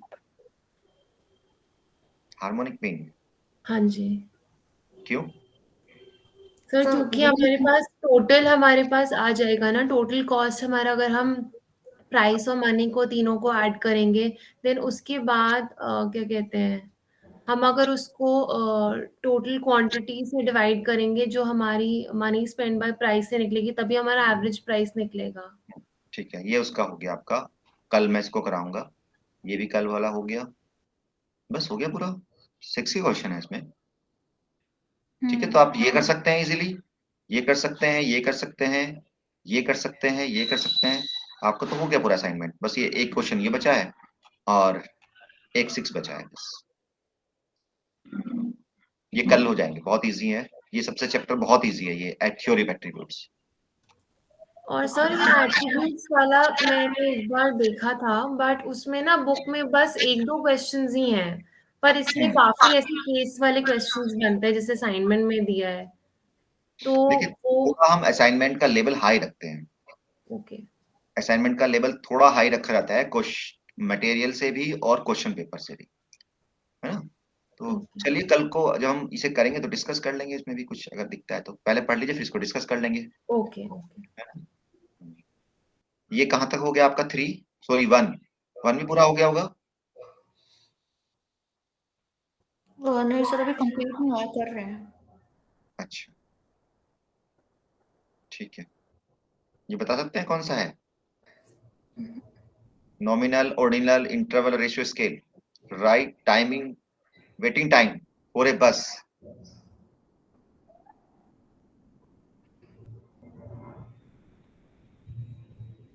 सर ये तो नॉमिनल इंटरवल होगा, इंटरवल होगा, इंटरवल है सर। इंटरवल। हाँ सॉरी। अच्छा, सबका आंसर गलत है, पता है तुम्हें क्यों गलत है? सर बस का इंटरवल प्रॉपर नहीं होता ना, थोड़ा बहुत ऊपर नीचे भी हो सकता है। क्या पूछ रहा है ये? वेटिंग टाइम फॉर अ बस at a particular bus stop in a certain city. कोई एक सिटी में पूछ रहे कि जो बस का टाइमिंग है वो पर्टिकुलर बस स्टॉप के लिए। ओके तो क्या सर, देखिए, ये मैं आर मिनट क्या है? आर और मिनट का है तो जैसे ratio. Yes, the right answer is ratio. क्यों है? देखिए, सबसे पहले मैं जो बता दूं, इसमें नॉमिनल और सब में बड़ा कंफ्यूजन क्यों क्रिएट रहता है आप लोगों के माइंड में। सबसे पहले हम डेटा को देखेंगे कि इसका आउटपुट क्या है। जनरल सोचो आप, वेटिंग टाइम है तो वेटिंग टाइम क्या हो सकता है? मिनिमम सोचो, मैक्सिमम सोचो। तो मिनिमम वेटिंग टाइम कितना हो सकता है? सर मिनिमम तो 0 0 हो सकता है। उसके बाद कितना हो सकता है? सर 0 पॉइंट समथिंग भी हो सकता है, 0.01 भी हो सकता है, अब कैसा? 0.02 भी हो देखो, एक तो न्यूमेरिकल आ रहा डेटा है, तो न्यूमेरिकल आ रहा तो इंटरवल होगा कि रेशियो होगा। अब क्या जीरो एग्जिस्ट करता है टाइम? जीरो टाइम तो कुछ भी नहीं होता, वो तो एग्जिस्ट करता ही नहीं। तो इसका मतलब क्या हुआ? ये रेशियो बन गया। Ratio. Okay. Number of pages in A block book. Number of pages सोचो क्या क्या हो सकते हैं? 1 हो सकता है, क्या 1.5 हो सकता है? नहीं 1 हो सकता है। तो ये या भी फिर रेशियो होगा फिर? ये भी नहीं, अभी सुनते तो रहो, रेशियो होगा, है ना? इंटरवल होगा सर, इंटरवल होगा। नहीं, रेशियो होना चाहिए आई नहीं थिंक। है तो रेशियो ही, क्योंकि ये जीरो जीरो तो यहाँ भी एग्जिस्ट नहीं करता, हाँ जी है ना? Temperature in degree, zero degree का टेम्परेचर एग्जिस्ट करता है। Yes sir. यस इंटरवल ये इंटरवल होगा सर। हाँ। Classification of cancer patient according to their severity of disease, ordinal scale है। Monthly income, ordinal ratio. Ratio sir. Monthly income, ratio, saving interval interval sir. Income in that, zero भी हो सकती है। Temperature of water by touch cold, ordinal ordinal then ordinal height of a student of a class, ratio ratio. state of residence, nominal nominal sir. Nominal, है ना? तो जब आप इस तरह क्वेश्चन करो तो वहां पे सोचो कि आंसर क्या आ रहा है। जैसे ही न्यूमेरिकल आए तो तुरंत उधर चले जाओ, इंटरवल रेशियो। अब देखो जीरो एग्जिस्ट करती है कि नहीं करती है। अगर जीरो एग्जिस्ट नहीं कर रही है तो करती है तो भाई रेशियो हो गया, अगर जीरो एग्जिस्ट करती है तो इंटरवल हो गया। ठीक है, चलो ओके, फिर मिलते हैं हम कल। मैं मैसेज करूंगा रात को अगर मुझे याद रहा तो। ओके सर, ट्राई कर लीजिएगा फिर कि हाँ, मैं हमारी ट्राई क्लास करूंगा हो। ये क्लास ओवर हो जाए कल। ठीक है, okay, thank you sir.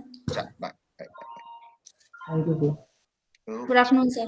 Good afternoon. Assignment कर लीजिएगा प्लीज, क्योंकि फिर असाइनमेंट अब 31 के बाद डेट नहीं बढ़ेगी, बता रहा हूँ पहले ही। Okay sir. हाँ, तो फिर वो इश्यू ना रहे कि भाई अगर बाय द वे किसी ने सबमिट कर दिए हैं और लग रहा है कि मुझे इम्प्रूवमेंट की जरूरत है तो आप दोबारा सबमिट कर सकते हैं। ठीक है, ओके। चलिए मैं स्टॉप कर रहा हूँ क्योंकि मेरी सेकंड क्लास स्टार्ट